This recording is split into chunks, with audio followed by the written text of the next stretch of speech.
Hi hello ನಮಸ್ಕಾರ. ಐಸೆಸ್ podcast ಕಡೆಯಿಂದ ನಾನು ನಿಮ್ಮ ಶ್ರೀಕಾಂತ್ ಮಾಡುತ್ತಿರುವ ನಮಸ್ಕಾರಗಳು. ಇಂದು ನಮ್ಮ ಐಸೆಸ್ ಪಾಡ್ಕಾಸ್ಟ್ಗೆ ಬಂದಂತಹ ಅತಿಥಿಗಳು ಬಂದು ಚನ್ನಬಸವ ಹೆಡೆ ಸರ್. ಸರ್ ನಮಸ್ಕಾರ. ನಮಸ್ಕಾರ ಶ್ರೀಕಾಂತ್. ಸರ್, ನಮ್ಮ ಐಸೆಸ್ ಪಾಡ್ಕಾಸ್ಟ್ಗೆ ಇವತ್ತು ಬಂದಿರುವಂಥ ಚರ್ಚೆ ಮಾಡ್ಲಿಕ್ಕೆ ಬಂದಿರುವಂಥ ವಿಷಯ ಬಂದು SSLC ಎಕ್ಸಾಮ್ ಯಾವ ರೀತಿ ಪ್ರಿಪ್ರೇಷನ್ ಮಾಡಬೇಕು, ಮತ್ತೆ SSLC ಅಲ್ಲಿ ಟೈಮ್ ಮ್ಯಾನೇಜ್ಮೆಂಟ್ ಯಾವ ರೀತಿ ಮಾಡಬೇಕು, ಮತ್ತೆ ಟೈಮ್ ಟೇಬಲ್ ಯಾವ ರೀತಿ ಮಾಡಬೇಕು, ಮತ್ತೆ ಅದರ ಜೊತೆ ಅದರ ಅಧ್ಯಯನ ಯಾವ ರೀತಿ ಮಾಡ್ಬೇಕಂತ ನಮ್ಮ ಜೊತೆ ಸುದೀರ್ಘವಾಗಿ ಚರ್ಚೆ ಮಾಡಲು ಬಂದಂತ ಚನ್ನಬಸವ ಹೆಡೆ ಸರ್ ಅವರಿಗೆ ನಮಸ್ಕಾರ ಸರ್. ನಮಸ್ತೆ. ಮೊದಲನೇದಾಗಿ ಬಂದು ಕಲಿಕೆ ಮತ್ತು ಗ್ರಹಿಕೆ ಇದ್ರ ಬಗ್ಗೆ ಹೇಳ್ಬೋದಾ ಸರ್?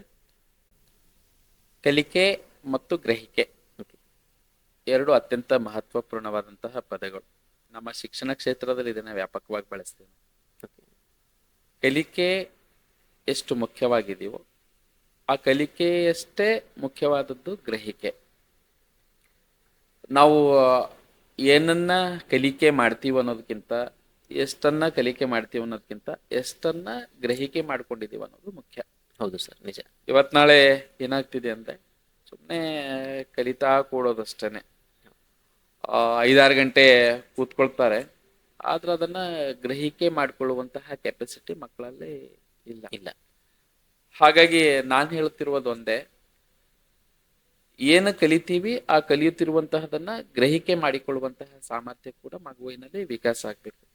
ಆ ನಿಟ್ಟಿನಲ್ಲಿ ಶಿಕ್ಷಕರಾದವರು ಮಕ್ಕಳಿಗೆ ಮಾರ್ಗದರ್ಶನ ಮಾಡಬೇಕು. ಕಲಿಕೆಯ ಜೊತೆಗೆ ಗ್ರಹಿಸಿಕೊಳ್ಳುವಂತಹ ಸಾಮರ್ಥ್ಯವನ್ನ ವಿಕಸನ ಮಾಡುವಂತಹ ಮಹತ್ವದ ಹೊಣೆಗಾರಿಕೆ ಮತ್ತು ಜವಾಬ್ದಾರಿ ಶಿಕ್ಷಕರ ಮೇಲಿದೆ ಅಂತ ನಾನು ಅನ್ಕೊಂಡಿದ್ದೀನಿ. ತಾವು ಸ್ವಾಮಿ ವಿವೇಕಾನಂದ ಅವರ ಬಾಲ್ಯ ಜೀವನದ ಬಗ್ಗೆ ಕೇಳಬೇಕು.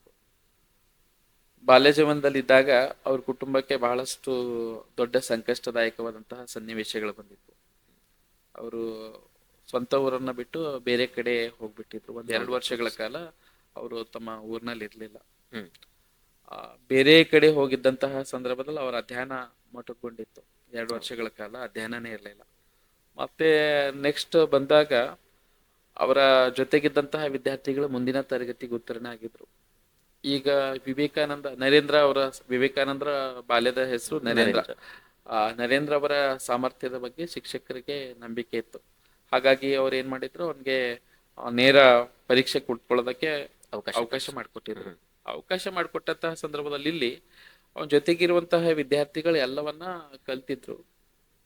ಇವನು ಇವಾಗ ಶುರು ಮಾಡ್ಬೇಕಾಗಿತ್ತು. ನರೇಂದ್ರ ಶುರು ಮಾಡಿದ್ರು. ಎಷ್ಟು ಅದ್ಭುತವಾದಂತಹ ಕಲಿಕೆಯಲ್ಲಿ ತಮ್ಮನ್ನು ತಾವು ತೊಡಗಿಸ್ಕೊಂಡಿದ್ರಂದ್ರೆ, ಒಂದೇ ರಾತ್ರಿಗೆ ರೇಖಾಗಣಿತದ ಸಮಗ್ರ ಪಠ್ಯ ಪುಸ್ತಕವನ್ನೇ ಮುಗಿಸ್ಬಿಟ್ಟಿದ್ರು. ಕಲಿಕೆ ಮತ್ತು ಗ್ರಹಿಕೆ ಎರಡು ಜೊತೆಯಾಗಿ ಸಾಗಿತ್ತು. ಆ ಕಲಿಕೆ ಮತ್ತು ಗ್ರಹಿಕೆ ಜೊತೆಯಾಗಿ ಸಾಗ್ಬಿಟ್ಟು ಅವ್ರು ಒಂದ ರಾತ್ರಿನಲ್ಲಿ ಕುತ್ಕೊಂಡ್ಬಿಟ್ರೆ ಇಡಿಯಾಗಿ ಪುಸ್ತಕವನ್ನೇ ಮುಗಿಸ್ತಾ ಇದ್ರು. ಕಲಿಕೆ ಜೊತೆಗೆ ಗ್ರಹಿಕೆನೂ ಸಾಗ್ಬೇಕು ಅನ್ನೋದಕ್ಕೆ ಒಂದು ದೊಡ್ಡ ಉದಾಹರಣೆ. ಅಂತಹ ಒಂದು ಅಧ್ಯಯನ ಮಾಡಿದಂತಹ ಸ್ವಾಮಿ ವಿವೇಕಾನಂದರ ನರೇಂದ್ರ ಅವರು ಆ ವರ್ಷದಲ್ಲಿ ಕುಳಿತಂತಹ ಪರೀಕ್ಷೆಯಲ್ಲಿ ಪ್ರಥಮ ದರ್ಜೆಯಲ್ಲಿ ಅವರ ಜೊತೆ ಕಲಿತಂತಹ ವಿದ್ಯಾರ್ಥಿಗಳು 2 ವರ್ಷದಲ್ಲಿ ಕಲ್ತಿದ್ದು ಇವರ ಕೆಲವೇ ದಿವಸಗಳಲ್ಲಿ ಕಲ್ತ್ಬಿಟ್ಟು ಪ್ರಥಮ ದರ್ಜೆಯಲ್ಲಿ ಪಾಸ್ ಆಗ್ತಾರೆ, ಎಲ್ಲರಿಗಿಂತ ಹೆಚ್ಚು ಅಂಕಗಳನ್ನು ತಗೊಂಡು. ಅಂದ್ರೆ ಇದ್ರ ಅರ್ಥ ಇಷ್ಟೇನೆ, ಕಲಿಕೆ ಅದರ ಜೊತೆಗೆ ಗ್ರಹಿಕೆನೂ ಕೂಡ ಅಷ್ಟೇ ಮುಖ್ಯ ಇದೆ. ಅವಾಗ ಮಾತ್ರ ಯಶಸ್ಸು ಸಿಗಕ್ಕೆ ಸಾಧ್ಯ ಇದೆ. ಎರಡನೇದಾಗಿ ಸರ್, ಮಗುವಿನ ಅಧ್ಯಯನ ಯಾವ ರೀತಿ ಇರಬೇಕು ಅಂತ ಏನಾದ್ರು ಹೇಳ್ಬೋದಾ? ಮಗುವಿನ ಅಧ್ಯಯನ ಯಾವತ್ತೂ ಕೂಡ ನಾನು ಒಂದೇ ರಾತ್ರಿಯಲ್ಲಿ ಚಮತ್ಕಾರ ಮಾಡ್ತೀನಿ ಅನ್ನುವಂತಹದ್ದು ಯಾರಿಂದಲೂ ಕೂಡ ಖಂಡಿತವಾಗ್ಲೂ ಸಾಧ್ಯ ಇಲ್ಲ. ಚಮತ್ಕಾರಗಳ ಶಾರ್ಟ್ಕಟ್ಗಳು ಶಿಕ್ಷಣ ಕ್ಷೇತ್ರದಲ್ಲಿ ಇರಕ್ ಸಾಧ್ಯ ಇಲ್ಲ. ಅಧ್ಯಯನ ಅನ್ನುವಂಥದ್ದು ಒಂದು ತಪಸ್ಸು. ವರ್ಷದ ಪ್ರಾರಂಭದಿಂದಾನೇ ಅಧ್ಯಯನವನ್ನ ಪ್ರಾರಂಭ ಮಾಡ್ಬೇಕು. ನಾನು ಈ ಪರೀಕ್ಷೆ ಬಂದಾಗ ಹರಿಬಿರಿಯಲ್ಲಿ ತಯಾರಿ ಮಾಡ್ತೇನೆ ಅನ್ನುವಂತಹದ್ದು, ಚಮತ್ಕಾರ ಮಾಡ್ತೀನಿ ಅಂತದ್ದು ಖಂಡಿತವಾಗ್ಲೂ ಕೂಡ ಯಾರಿಂದನೂ ಸಾಧ್ಯವಿಲ್ಲ. ಹಾಗಾಗಿ ವರ್ಷದ ಆರಂಭದಿಂದಾನೇ ಯಾವಾಗ ಇವತ್ತು ಪಾಠ ಏನ್ ಮುಗ್ದಿದೆ ಬೆಳಗ್ಗೆಯಿಂದ ಸಂಜೆ ತನಕ ಅದು ಆವತ್ತೇನೆ ಅಧ್ಯಯನ ಮಾಡ್ಕೊಂತ ಹೋಗ್ಬೇಕು ಮಗು. ಆಮೇಲೆ ನೀವು ಯಶಸ್ಸು ಗಳಿಸಿರುವಂತಹ ವ್ಯಕ್ತಿಗಳನ್ನ, ಬಹಳಷ್ಟು ಉದಾಹರಣೆಗಳನ್ನ, ಮಾದರಿಗಳನ್ನ ತಾವೆಲ್ಲ ಕೇಳಿದ್ರಿ. ಅವ್ರೇನು ಮಾಡಿದ್ದೇನಂದ್ರೆ, ಅವ್ರು ವಿಶೇಷವಾದಂತಹ ಕ್ರಮ ಏನು ಅವ್ರು ಸ್ಪೆಷಲ್ ಆಗಿ ಏನ್ ಮಾಡಿಲ್ಲ, ಅಂದಂದಿನ ಅಧ್ಯಯನವನ್ನ ಅಂದಂದೇ ಮುಗಿಸ್ಕೊಂಡು ಹೋಗ್ತಾ ಇದ್ರು, ಪೆಂಡಿಂಗ್ ಇರ್ತಾ ಇರ್ಲಿಲ್ಲ. ಹಾಗಾಗಿನೇ ಅವ್ರು ಯಶಸ್ಸು ಗಳಿಸೋದಕ್ಕೆ ಸಾಧ್ಯ ಆಯ್ತು. ಹಾಗಾಗಿ ಮಾಡ್ಬೇಕಾಗಿರೋದೊಂದೇ, ಮಗು ನಿರಂತರ ಅಧ್ಯಯನದಲ್ಲಿ ತನ್ನನ್ನು ತಾನು ತೊಡಗಿಸ್ಕೊಳ್ಬೇಕು. ಅವತ್ತಿನ ಪಠ್ಯ ಅವತ್ತೇನ್ ಮುಗಿದಿರುತ್ತೆ ಅವತ್ತೇ ಮುಗಿಸ್ಬೇಕು. ಅದನ್ನ ಮಾಡ್ತಾ ಖಂಡಿತ ಅವತ್ತಿನ ಕೆಲಸ ಅವತ್ತೇ ಮಾಡ್ಬೇಕು. ಇವತ್ತಿನ ಕೆಲಸ ನಾನು ನಾಳೆ ಮಾಡ್ತೀನಿ ಅನ್ನೋದು ಯಾವತ್ತು ನಾವು ಸಣ್ಣವರಿದ್ದಾಗ ನಮ್ಮ ಶಿಕ್ಷಕರು ಹೇಳ್ತಾ ಇದ್ರು, ನಾಳೆ ಅಂದೋನ್ ಮನೆ ಹಾಳು ಅಂತ ಹೇಳಿ. ನಾಳೆ ಅಂತ ಹೇಳಿ ಮುಂದೂಡುವಂತಹ ಪ್ರವೃತ್ತಿ ಬೆಳೆಸ್ಕೊಂಡ್ರೆ ಯಾವ ಮಗುನು ಖಂಡಿತವಾಗ್ಲೂ ಶಿಕ್ಷಣ ಕ್ಷೇತ್ರದಲ್ಲಿ ಯಶಸ್ಸು ಗಳಿಸಕ್ ಸಾಧ್ಯ ಇಲ್ಲ. ಅವತ್ತಿನ ಕೆಲಸ ಅವತ್ತೇ ಮಾಡಿ ಮುಗಿಸುವಂತಹದ್ದು. ಆಮೇಲೆ ಆ ಅಧ್ಯಯನ ಮಾಡ್ಬೇಕಾದ್ರೆ ನಾವು ಬಹಳಷ್ಟು ಸಾರಿ ಹೇಗ್ ಮಾಡ್ತೀವಿ ಅಂದ್ರೆ, ಗೌಜು ಗದ್ದಲ ಇರುವಂತಹ ಸ್ಥಳದಲ್ಲಿ ಕೂತ್ಕೊಂಡು ಅಲ್ಲೇ ಎಲ್ಲ ಇರ್ತಾರೆ, ಮಾತಾಡ್ತಾ ಇರ್ತಾರೆ, ಹರಟೆ ಹೊಡಿತಾ ಇರ್ತಾರೆ, ಕುಟುಂಬದವರು ಎಲ್ಲ ನಡೀತಾ ಇರ್ತಾರೆ, ಅಂತಹ ಸ್ಥಳದಲ್ಲಿ ಕೂತ್ಕೊಂಡು ನಾವು ಅಧ್ಯಯನ ಮಾಡ್ತಾ ಇರ್ತೀವಿ. ಅವಾಗ ಅದು ಜಾಸ್ತಿ ಹೊತ್ತು ಅಲ್ಲಿ ಕೂಡಕ್ ಸಾಧ್ಯ ಇಲ್ಲ. ನಾವ್ ಯಾವ್ದಾದ್ರು ಅಧ್ಯಯನ ಮಾಡ್ತಿರ್ಬೇಕಾದ್ರೆ ಅಧ್ಯಯನ ಪ್ರಾರಂಭ ಸ್ಟಾರ್ಟ್ ಆಗೋದೇ ಶುರುವಾಗೋದೇ ನಿಧಾನವಾಗಿ, ಆಮೇಲೆ ಮತ್ತೆ ಉನ್ನತ ಸ್ಥಿತಿಗೆ ಹೋಗ್ಬಿಟ್ಟು ಮತ್ತೆ ಕಡಿಮೆ ಆಗ್ತಾ ಬರುತ್ತೆ. ಆರಂಭ ಯಾವತ್ತೇ ಕೂಡ ಅಧ್ಯಯನ ಮಾಡ್ಬೇಕಾದ್ರೆ ಫಸ್ಟ್ ಅದು ಆ ಕಡೆ ಪೂರ್ತಿಯಾಗಿ ಕೇಂದ್ರೀಕರಣ ಮಾಡಕ್ ಸಾಧ್ಯ ಅಲ್ಲ. ನಿಧಾನಕ್ಕೆ ಶುರುವಾಗ್ಬಿಟ್ಟು ಮತ್ತೆ ಉನ್ನತ ಸ್ಥಿತಿಗೆ ಬಂದ್ಬಿಟ್ಟು ಒಂದು ಮಧ್ಯ ಹಂತಕ್ಕೆ ಬಂತಂದ್ರೆ ಎಲ್ಲಾ ನೆನಪಿರುತ್ತೆ, ಮತ್ತೆ ಕೊನೆ ಹಂತಕ್ಕೆ ಮತ್ತೆ ಇಳಿತಾ ಬರುತ್ತೆ. ಹಾಗಾಗಿ ನಾವು ಅಧ್ಯಯನ ಮಾಡುವಂತಹ ಸಂದರ್ಭದಲ್ಲಿ ಒಂದ್ ಕಡೆ ಹೋಗಿ ಕುಳಿತುಕೊಂಡ್ಬಿಟ್ಟು ಏಕಾಗ್ರತೆಯಿಂದ ಅಧ್ಯಯನವನ್ನ ಪ್ರಾರಂಭ ಮಾಡಬೇಕು. ಆಮೇಲೆ ಅಧ್ಯಯನ ಒಂದು ನಿರಂತರವಾಗಿ ಒಂದು 30-40 ನಿಮಿಷ ಅಧ್ಯಯನ ಮಾಡಿದ್ಮೇಲೆ ನೆಕ್ಸ್ಟ್ ಕೂತ್ಕೊಂಡ್ಬಿಟ್ಟು ಆ ಅಧ್ಯಯನ ಮಾಡಿರುವಂತಹ ಅದೆಲ್ಲವನ್ನ ನಾನು ಎಷ್ಟರ ಮಟ್ಟಿಗೆ ಇಲ್ಲಿ ತನಕ ಅಧ್ಯಯನ ಮಾಡಿದ್ದೀನಿ ಅನ್ನೋದನ್ನ ಒಂದು ಸಾರಾಂಶ ರೂಪದಲ್ಲಿ ಬರಿಬೇಕು. ಬರವಣಿಗೆ ಮೂಲಕ ಪ್ರಾಕ್ಟೀಸ್ ಮಾಡ್ಬೇಕು. ಇಲ್ಲಿ ಏನಾಗುತ್ತೆ, ಒಂದು ಓದಿದ್ದು ಜ್ಞಾಪಕದಿಂದ ಇಟ್ಕೊಳ್ಳೋದು, ಎರಡನೇದು ಆ ಬರವಣಿಗೆಯ ಪ್ರಾಕ್ಟೀಸ್ ಮೂಲಕ ಬರವಣಿಗೆನೂ ಕೂಡ ರೂಢಿ ಆಗುತ್ತೆ. ಆಮೇಲೆ ಮತ್ತೇನಾಗುತ್ತೆ, ನಾನು ಇಲ್ಲಿ ತನಕ ಎಷ್ಟರ ಮಟ್ಟಿಗೆ ಓದಿದೆ ಅನ್ನೋದು ನನ್ನ ಬರವಣಿಗೆ ಮೂಲಕ ಗೊತ್ತಾಗುತ್ತೆ. ಅಲ್ಲಿ ಏನೇನ್ ಬಿಟ್ಟು ಹೋಗಿದೆ ಅಂತ ಹೇಳಿ ಕಂಪ್ಯಾರಿಸನ್ ಮಾಡೋದ್ರ ಮೂಲಕ ಒಂದು ಪಿಕ್ಚರೈಸೇಷನ್ ಅನ್ನೋದು ಸಾಧ್ಯ ಆಗುತ್ತೆ.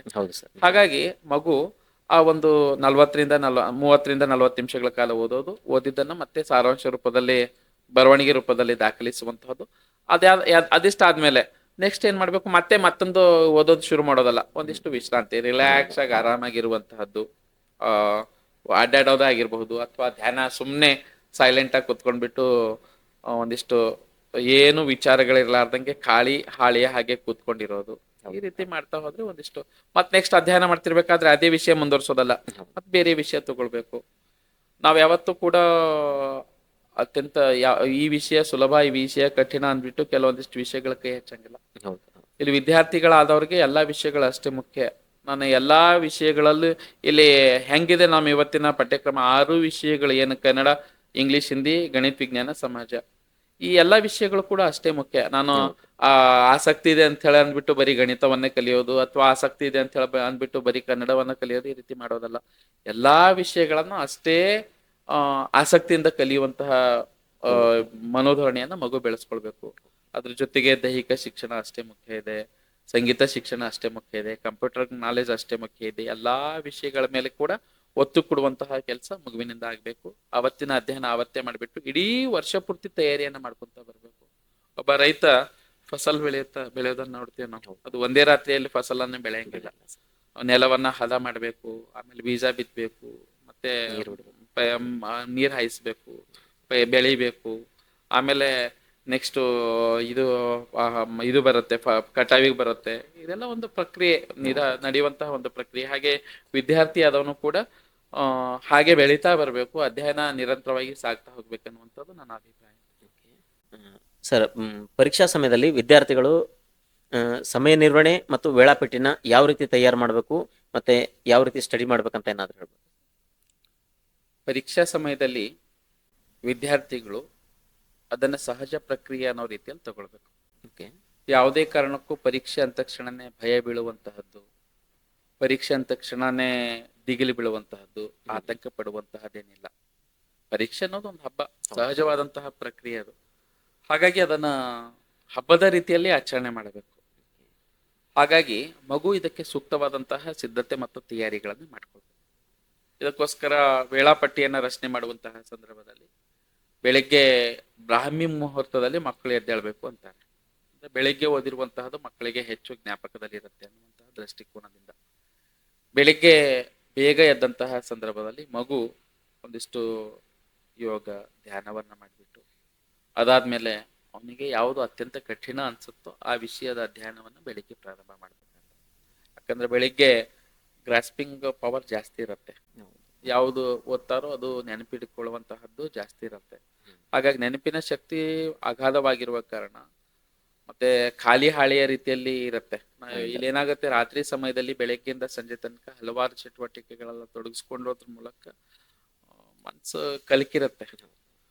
ಹಾಗಾಗಿ ಆ ಕಲಿಕಿರುವಂತಹ ನಾಲೆಜು ಇದು ಏನಾಗಿರುತ್ತೆ, ರಾತ್ರಿ ಸರಿಯಾದ ನಿದ್ದೆ ಆಗ್ಬಿಟ್ಟು ಬೆಳಗ್ಗೆ ಎದ್ದ ತಕ್ಷಣನೇ ಖಾಲಿ ಹಾಳೆ ಆಗ್ಬಿಡತ್ತೆ. ಅಲ್ಲೇನೂ ವಿಚಾರಗಳಿರಂಗಿಲ್ಲ. ಹಾಗಾಗಿ ಏನು ಅಧ್ಯಯನ ಮಾಡ್ತಾರೆ ಅದು ತಲೆಯಲ್ಲಿ ಕೂತ್ಕೊಳ್ಳುವಂತಹದ್ದು ಜಾಸ್ತಿ ಇರುತ್ತೆ. ಮಗು ಏನ್ ಮಾಡ್ಬೇಕು, ಆ ಸಂದರ್ಭದಲ್ಲಿ ಕಠಿಣವಾಗಿರುವಂತಹ ವಿಷಯಗಳ ಅಧ್ಯಯನ ಮಾಡಬೇಕು. ಅದಾದ್ಮೇಲೆ ನೆಕ್ಸ್ಟ್ ಶಾಲೆಗೆ ಹೋಗುವಂತಹ ತಯಾರಿ, ಇಲ್ಲಿ ಏನಿರ್ಬೇಕು, ಪ್ರತಿಯೊಂದನ್ನು ವ್ಯವಸ್ಥಿತ ರೀತಿಯಲ್ಲಿ ಇರಬೇಕು.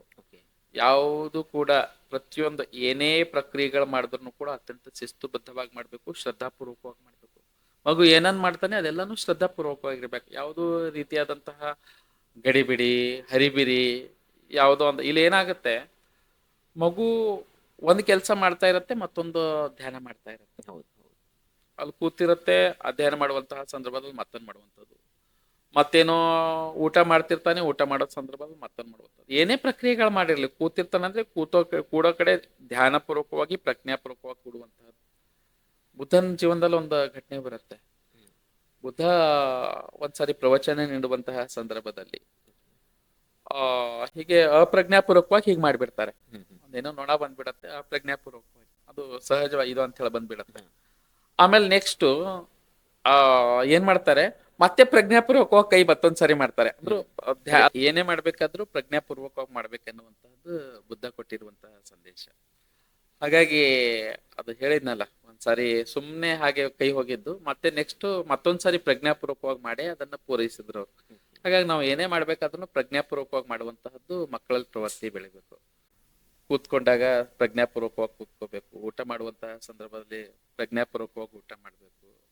ನಡೆದಾಡುವಂತಹ ಸಂದರ್ಭದಲ್ಲಿ ಕೂಡ ನಾನು ನಡೀತಾ ಇದ್ದೀನಿ ಅನ್ನುವಂತಹ ಭಾವದಿಂದ ನಡಿಬೇಕು. ಅಂದ್ರೆ ಎಲ್ಲಾ ಸಂದರ್ಭದಲ್ಲಿ ಪ್ರಜ್ಞಾಪೂರ್ವಕ. ತರಗತಿಯಲ್ಲಿ ಕೂತಾಗ ತರಗತಿಯಲ್ಲಿ ಪ್ರಜ್ಞಾಪೂರ್ವಕವಾಗಿ ಕೂತ್ಕೊಳ್ಬೇಕು. ಈ ರೀತಿ ಪ್ರತಿಯೊಂದು ಕೆಲಸಗಳನ್ನ ಪ್ರಜ್ಞಾಪೂರ್ವಕವಾಗಿ ಮಾಡ್ತಾ ಹೋದಾಗ ಒಬ್ಬ ವಿದ್ಯಾರ್ಥಿ ಎಲ್ಲದರಲ್ಲಿಯೂ ಕೂಡ ಬೆಳಗ್ಗೆಯಿಂದ ಸಂಜೆ ತನಕ ಸರಿಯಾದ ರೀತಿ ಅದನ್ನ ನಿರ್ವಹಣೆ ಮಾಡ್ತಾ ಹೋದಾಗ ಯಶಸ್ಸನ್ನು ಗಳಿಸೋದಕ್ಕೆ ಸಾಧ್ಯ ಇದೆ. ಸಮಯದ ನಿರ್ವಹಣೆ ಹಿಂಗ್ ಪ್ರತಿಯೊಂದು ಸಮಯಕ್ಕೂ ಕೂಡ ಅಷ್ಟೇ ಆದಂತಹ ಮಹತ್ವ ಕೊಡ್ಬೇಕು.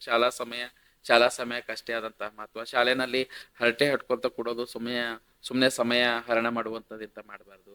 ಶಾಲೆಯಿಂದ ಮನೆಗೆ ಬಂದಾಗ ಸರಿಯಾದ ರೀತಿ ಮನೆಯಲ್ಲಿ ಪ್ರತಿಯೊಂದನ್ನು ಅಚ್ಚುಕಟ್ಟಾಗಿ ಆಟ ಆಡೋದಕ್ಕೂ ಅಷ್ಟೇ ಸಮಯ, ಟಿವಿ ನೋಡೋದಕ್ಕೂ ಅಷ್ಟೇ ಸಮಯ, ಪ್ರತಿಯೊಂದಕ್ಕೂ ಯಾವುದು ಬೇಡ ಅಂತ ಹೇಳಲ್ಲ, ಎಲ್ಲಾನು ಮಾಡ್ಬೇಕು. ಅಥವಾ ಅದಕ್ಕೆ ಯಾವ್ದಾವ್ದಕ್ಕೆ ಎಷ್ಟೆಷ್ಟು ಸಮಯ ಕೊಡ್ಬೇಕು ಅಷ್ಟು ಸಮಯದ ನಿಗದಿ ಮಾಡುವಂತಹದ್ದು. ಆಮೇಲೆ ಅಧ್ಯಯನ ಕೂತ್ಕೊಂಡ್ಬಿಟ್ರೆ ನಿರಂತರ ಒಂದಾದ್ಮೇಲೆ ಒಂದು ಸಬ್ಜೆಕ್ಟ್ ಯಾವ್ದು ಓದೋದು, ಬರವಣಿಗೆ ಹೇಗ್ ಮಾಡೋದು, ಹಿಂಗ್ ಪ್ರತಿಯೊಂದಕ್ಕೂ ಅದರದ್ದೇ ಆದಂತಹ ತೂಕಬದ್ಧವಾದಂತಹ ರೀತಿಯಲ್ಲಿ ಯಾವ್ದು ಕಠಿಣವಾಗಿರುವಂತಹ ವಿಷಯ ಇದೆ ಅದಕ್ಕೆ ಹೆಚ್ಚು ಸಮಯ ಕೊಡ್ಬೇಕು. ಸುಲಭವಾಗಿರುವಂತಹ ವಿಷಯಕ್ಕೆ ಅದರದ್ದೇ ಆದಂತಹ ಸಮಯ ಕೊಡ್ಬೇಕು. ಇಲ್ಲಿ ಒಂದೊಂದ್ಸರಿ ಏನಾಗುತ್ತೆ, ಸುಲಭವಾಗಿರುವಂತಹ ವಿಷಯ ಸುಲಭ ಆಗಿದೆ ಅಂತ ಹೇಳಿ ಮಕ್ಕಳು ಅದನ್ನ ಕೈ ಮುಟ್ಟೋದೇ ಇಲ್ಲ. ಹಾಗೆ ಆಗಬಾರ್ದು. ಎಲ್ಲದಕ್ಕೂ ಕೂಡ ಅಷ್ಟೇ ಆದಂತಹ ಸಮಯವನ್ನ ಕೊಡ್ತಾ ಹೋದ್ರೆ ಖಂಡಿತವಾಗ್ಲೂ ಮಕ್ಕಳು ಸರಿಯಾದ ರೀತಿ ಸಮಯದ ನಿರ್ವಹಣೆ, ನಾವು ಯಾವ ರೀತಿ ಸಮಯದ ನಿರ್ವಹಣೆ ಮಾಡ್ತೀವಿ, ಸಮಯ ನಮ್ಗೆ ಮುಂದೆ ಭವಿಷ್ಯತ್ನಲ್ಲಿ ಒಂದು ಉತ್ತಮವಾದಂತಹ ಸ್ಥಾನದಲ್ಲಿ ತಂದು ನಿಲ್ಸುತ್ತೆ. ನಿಜ ಸರ್. ಸಮಯಕ್ಕೆ ಅವನ್ ಬೆಲೆ ಕೊಡ್ತಾನೋ ಅವನಿಗೆ ಸಮಯ ಬೆಲೆ ಕೊಡುತ್ತೆ. ಹಾಗಾಗಿ ಸಮಯವನ್ನ ಸರಿಯಾದ ರೀತಿ ಸದ್ಬಳಕೆ ಮಾಡಿಕೊಳ್ಳುವಂತಹದ್ದು. ಆ ಸಮಯವನ್ನ ಸದ್ಬಳಕೆ ನಾವು ಬೆಳಗ್ಗೆ ಎದ್ದಾಗ್ನಿಂದ ಸಂಜೆ ಮಲಗೋ ತನಕ ವ್ಯವಸ್ಥಿತವಾದಂತಹ ರೀತಿಯಲ್ಲಿ ಮಾಡಿಕೊಳ್ಳುವಂತಹದ್ದು. ಆಮೇಲೆ ವೇಳಾಪಟ್ಟಿಗೆ ಸಂಬಂಧಪಟ್ಟಂಗೆ ಕೇಳಿದ್ರಿ ನೀವು. ಆ ವೇಳಾಪಟ್ಟಿ ಅನ್ನೋದು ಹೇಗಿರ್ಬೇಕಂದ್ರೆ, ಆ ಒಬ್ಬೊಬ್ಬ ವ್ಯಕ್ತಿಗೆ ಒಬ್ಬ ಭಿನ್ನವಾದಂತಹ ಸಾಮರ್ಥ್ಯ ಇದೆ. ಭಗವಂತ ಯಾವ ವ್ಯಕ್ತಿಗೂ ಕೂಡ ಸುಮ್ಮನೆ ಸೃಷ್ಟಿ ಮಾಡಿಲ್ಲ. ಪ್ರತಿಯೊಬ್ಬ ಮಗುವಿನಲ್ಲಿಯೂ ಕೂಡ ಅದ್ಭುತವಾದಂತಹ ಶಕ್ತಿ ಸಾಮರ್ಥ್ಯ ತುಂಬ ಕಳಿಸಿದಾನೆ ಭಗವಂತ. ಅವಂದೇ ಆದಂತಹ ಕ್ಷೇತ್ರದಲ್ಲಿ ಆತನ ಮುಂದುವರಿಯಬೇಕಾದಂತಹ ತಾಕತ್ತು ಮಗುವಿನಲ್ಲಿದೆ. ಹಾಗಾಗಿ ಮಗು ಆ ವೇಳಾಪಟ್ಟಿಯನ್ನ ಮಾಡುವಂತಹ ಸಂದರ್ಭದಲ್ಲಿಯೂ ಕೂಡ ತನ್ನದೇ ಆದಂತಹ ವಿಭಿನ್ನವಾದಂತಹ ವೇಳಾಪಟ್ಟಿ. ಒಬ್ಬ ಮಗುವಿಗೆ 1 ತಾಸು ಓದಿದ್ರೆ ಅರ್ಥ ಆಗದೆ ಇರೋದು ಮತ್ತೊಂದು ಮಗುವಿಗೆ 15 ನಿಮಿಷ ಓದಿದ್ರೆ ಅರ್ಥ ಆಗ್ಬೋದು. ಹಾಗಾಗಿ ಅವನಲ್ಲಿರುವಂತಹ ಸಾಮರ್ಥ್ಯನೇ ಬೇರೆ. ಹಾಗಾಗಿ ನನ್ನ ಸಾಮರ್ಥ್ಯಕ್ಕೆ ಅನುಗುಣವಾಗಿ ನನ್ನದೇ ಆದಂತಹ ವೇಳಾಪಟ್ಟಿ. ಎಲ್ರು ಒಂದೇ ವೇಳಾಪಟ್ಟಿ ಅನುಸರಿಸ್ರಿ, ಇದೇ ರೀತಿ ಅಧ್ಯಯನ ಮಾಡ್ರಿ, ಅದೆಲ್ಲ ಕೂಡುದು. ಅವರವರ ಸಾಮರ್ಥ್ಯದಂತೆ ಅವರವರ ವೇಳಾಪಟ್ಟಿ, ಅವರವರ ನಿರ್ವಹಣೆಯನ್ನ ಮಾಡ್ಕೊಂತ ಹೋಗ್ಬೇಕು. ಆಮೇಲೆ ಆ ವೇಳಾಪಟ್ಟಿಯನ್ನ ಮಾಡ್ಕೊಂಡಾದ್ಮೇಲೆ ಅದಕ್ಕೆ ಬದ್ಧರಾಗಿರ್ಬೇಕು.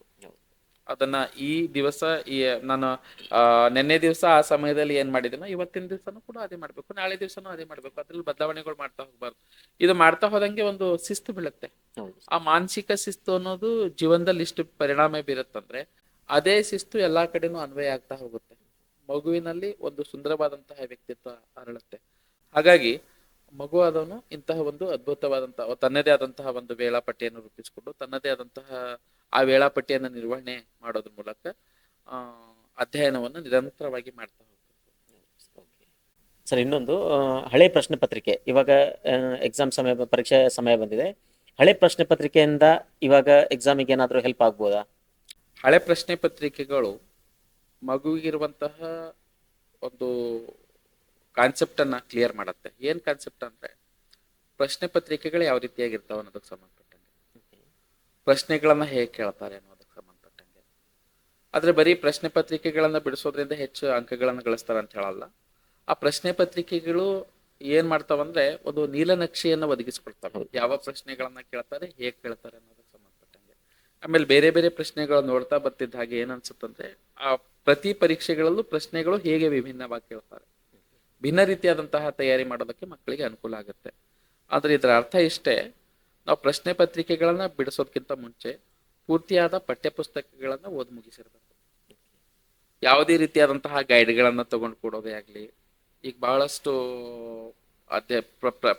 ಪ್ರಕಾಶನ ಸಂಸ್ಥೆಗಳಲ್ಲಿ ಏನ್ ಮಾಡಿದಾರೆ ಅಂದ್ರೆ, ಪ್ರಶ್ನೆ ಮತ್ತು ಉತ್ತರಗಳ ಪ್ಯಾಕೇಜ್ಗಳನ್ನ ಸಿದ್ಧಪಡಿಸ್ಕೊಟ್ಟಿದ್ದಾರೆ. ಆ ಸಿದ್ಧವಾಗಿರುವಂತಹ ಪ್ಯಾಕೇಜ್ಗಳು ಒಂದ್ ಹಂತಕ್ಕೆ ಮಾತ್ರ ನಮ್ಗೆ ಅನುಕೂಲ ಆಗುತ್ತೆ. ಎಲ್ಲಕ್ಕಿಂತ ಮುಖ್ಯ ಆಗಿರುವಂತಹದ್ದು ಏನಂದ್ರೆ, ಪಠ್ಯ ಪುಸ್ತಕವನ್ನ ಪೂರ್ತಿ ಪ್ರಮಾಣದಲ್ಲಿ ಓದ್ಬೇಕು. ಆಮೇಲೆ ಪ್ರಶ್ನೆ ಪತ್ರಿಕೆಗಳಲ್ಲಿ ಕೇಳುವಂತ ಅದೇನೆ ಔಟ್ ಆಫ್ ಸಿಲೆಬಸ್ ಅಂತ ಯಾವ್ದು ಕೇಳಂಗಿಲ್ಲ. ಆ ಪಠ್ಯ ಪುಸ್ತಕದಲ್ಲಿ ಏನಿರುತ್ತೆ ಅದನ್ನ ಮಾತ್ರ ಕೇಳ್ತಾರೆ. ಹಾಗಾಗಿ ಪಠ್ಯ ಪುಸ್ತಕವನ್ನ ಅಮೂಲಾಗ್ರವಾಗಿ ಅಧ್ಯಯನವನ್ನ ಮಾಡಿ ಆದ್ಮೇಲೆ ನಾವು ಪ್ರಶ್ನೆ ಪತ್ರಿಕೆಗಳನ್ನ ಬಿಡಿಸೋದಕ್ಕೆ ಹೋಗ್ಬೇಕು. ಆ ಪ್ರಶ್ನೆ ಪತ್ರಿಕೆಗಳನ್ನ ಬಿಡಿಸ್ತಾ ಹೋದಂಗೆ ನಮ್ಗೆ ಏನು ಗೊತ್ತಾಗುತ್ತಂದ್ರೆ, ನಾವ್ ಯಾವ್ದನ್ನ ಇನ್ನೂ ಬರಿತಾ ಇಲ್ಲ, ಯಾವ್ದನ್ನ ನಮ್ಗೆ ಇನ್ನೂ ತಿಳಿದಿಲ್ಲ ಅನ್ನುವಂಥದ್ದು ಗೊತ್ತಾಗುತ್ತೆ. ಅದನ್ನ ಮತ್ತೆ ಅರ್ಥ ಮಾಡ್ಕೊಳ್ಳುವಂತಹದ್ದು ಇದೆಲ್ಲ ಅನುಕೂಲ ಆಗೋದ್ರಿಂದ ಪ್ರಶ್ನೆ ಪತ್ರಿಕೆಗಳನ್ನ ಬಿಡಿಸುವಂತಹ ಬಿಡಿಸುವಂತಹ ಪ್ರಕ್ರಿಯೆಯಲ್ಲಿ ಮಗು ತನ್ನಂತ ಅಂತ ತೊಡಗಿಸ್ಕೊಳ್ಬೇಕು. ಈ ನಮ್ಮ ವಸತಿ ಶಿಕ್ಷಣ ಸಂಸ್ಥೆಗಳ ಸಂಘ ಇದೆ, ಅಲ್ಲಿಂದ ನಿರ್ದೇಶನ ಬಂದಿದೆ, ಪ್ರತಿ ಮಗುವಿಗೂ ಕೂಡ 10 ಪ್ರಶ್ನೆ ಪತ್ರಿಕೆಗಳನ್ನ ಬಿಡಿಸ್ಬೇಕನ್ನುವಂಥದ್ದು. ಆ 10 ಪ್ರಶ್ನೆ ಪತ್ರಿಕೆಗಳನ್ನ ಬಿಡಿಸ್ತಾ ಹೋದಂಗೆ ಯಾವ್ಯಾವ ಪರೀಕ್ಷೆಗಳಲ್ಲಿ ಯಾವ್ಯಾವ ಪ್ರಶ್ನೆಗಳನ್ನ ಕೇಳಿದಾರೆ ಅನ್ನೋದು ಮಗುವಿಗೆ ಗೊತ್ತಾಗ್ತಾ ಹೋಗುತ್ತೆ. ಆಮೇಲೆ ಎಲ್ಲಾ ಒಂದೇ ಪ್ರಶ್ನೆ ಅಂತೂ ರಿಪೀಟ್ ಆಗಂಗಿಲ್ಲ, ಬೇರೆ ಬೇರೆ ವಿಭಿನ್ನವಾದಂತಹ ಪ್ರಶ್ನೆಗಳನ್ನ ಕೇಳಿರ್ತಾರೆ. ಆ ಪ್ರಶ್ನೆಗಳನ್ನ ಬಿಡಿಸ್ತಾ ಹೋದಂಗೆ ಇಡೀ ಆದಂತಹ ಅಧ್ಯಯನ ಮಗುವಿಗೆ ರೂಢಿ ಆಗುತ್ತೆ. ಹಾಗಾಗಿ ಪ್ರಶ್ನೆ ಪತ್ರಿಕೆಗಳನ್ನ ಬಿಡಿಸುವಂತದ್ದು ಕೂಡ ಒಂದು ಒಳ್ಳೆಯ ಉಪಕ್ರಮ ಅಂತ ಹೇಳ್ಬೋದು. ಸರ್, ಇನ್ನೊಂದು ಪರೀಕ್ಷಾ ಸಮಯದಲ್ಲಿ ವಿದ್ಯಾರ್ಥಿಗಳ ಮಾನಸಿಕತೆ ಹೇಗಿರಬೇಕು? ಮತ್ತೆ ಸ್ವಲ್ಪ ಜನ ವಿದ್ಯಾರ್ಥಿಗಳು ಎಕ್ಸಾಮ್ ಅಂದ್ರೆ ಹೆದರ್ಕೊಂಡಿರ್ತಾರೆ, ಅಂತವ್ರಿಗೆ ಏನ್ ಹೇಳ್ಬೇಕಂತ ಅನ್ಕೊಂಡಿದ್ದೀರಿ? ಪರೀಕ್ಷಾ ಸಂದರ್ಭದಲ್ಲಿ ಒಂದನ್ನ ತಲೆಯಲ್ಲಿ ಇಟ್ಕೊಳ್ಬೇಕು, ಪರೀಕ್ಷಾ ಅನ್ನುವಂತಹದ್ದು ಯಾರು ಬಿಡಿಸಲಾರದಂತಹ ಕಗ್ಗಂಟಲ್ಲ. ಹೌದು ಹೌದು, ನಿಜ ಸರ್. ತಾನು ಏನನ್ನ ಅಧ್ಯಯನ ಮಾಡಿದ್ದೀನಿ ಅನ್ನುವಂತಹದನ್ನ ದೃಢಪಡಿಸಿಕೊಳ್ಳುವಂತಹ ಒಂದು ಪ್ರಕ್ರಿಯೆ ಅದು. ಅದ್ರ ಮೂಲಕ ಮಾತ್ರ ಮಗುವಿನಲ್ಲಿ ಎಷ್ಟರ ಮಟ್ಟಿಗೆ ಜ್ಞಾನ ವಿಕಾಸ ಆಗಿದೆ ಅನ್ನೋದು ಗೊತ್ತಾಗುತ್ತೆ, ಎಷ್ಟದನ್ನ ಕಲ್ತಿದ್ದಾನೆ ಅನ್ನೋದು ಗೊತ್ತಾಗುತ್ತೆ. ಹಾಗಾಗಿ ಪ್ರಶ್ನೆ ಅನ್ನೋದು ನಾನು ರೆಡಿ ಆಗ್ಬೇಕು, ಯಾವಾಗ ಪರೀಕ್ಷೆ ಬರುತ್ತಂತ ಖುಷಿಯಿಂದ ಕಾಯ್ಬೇಕು ನಾನು.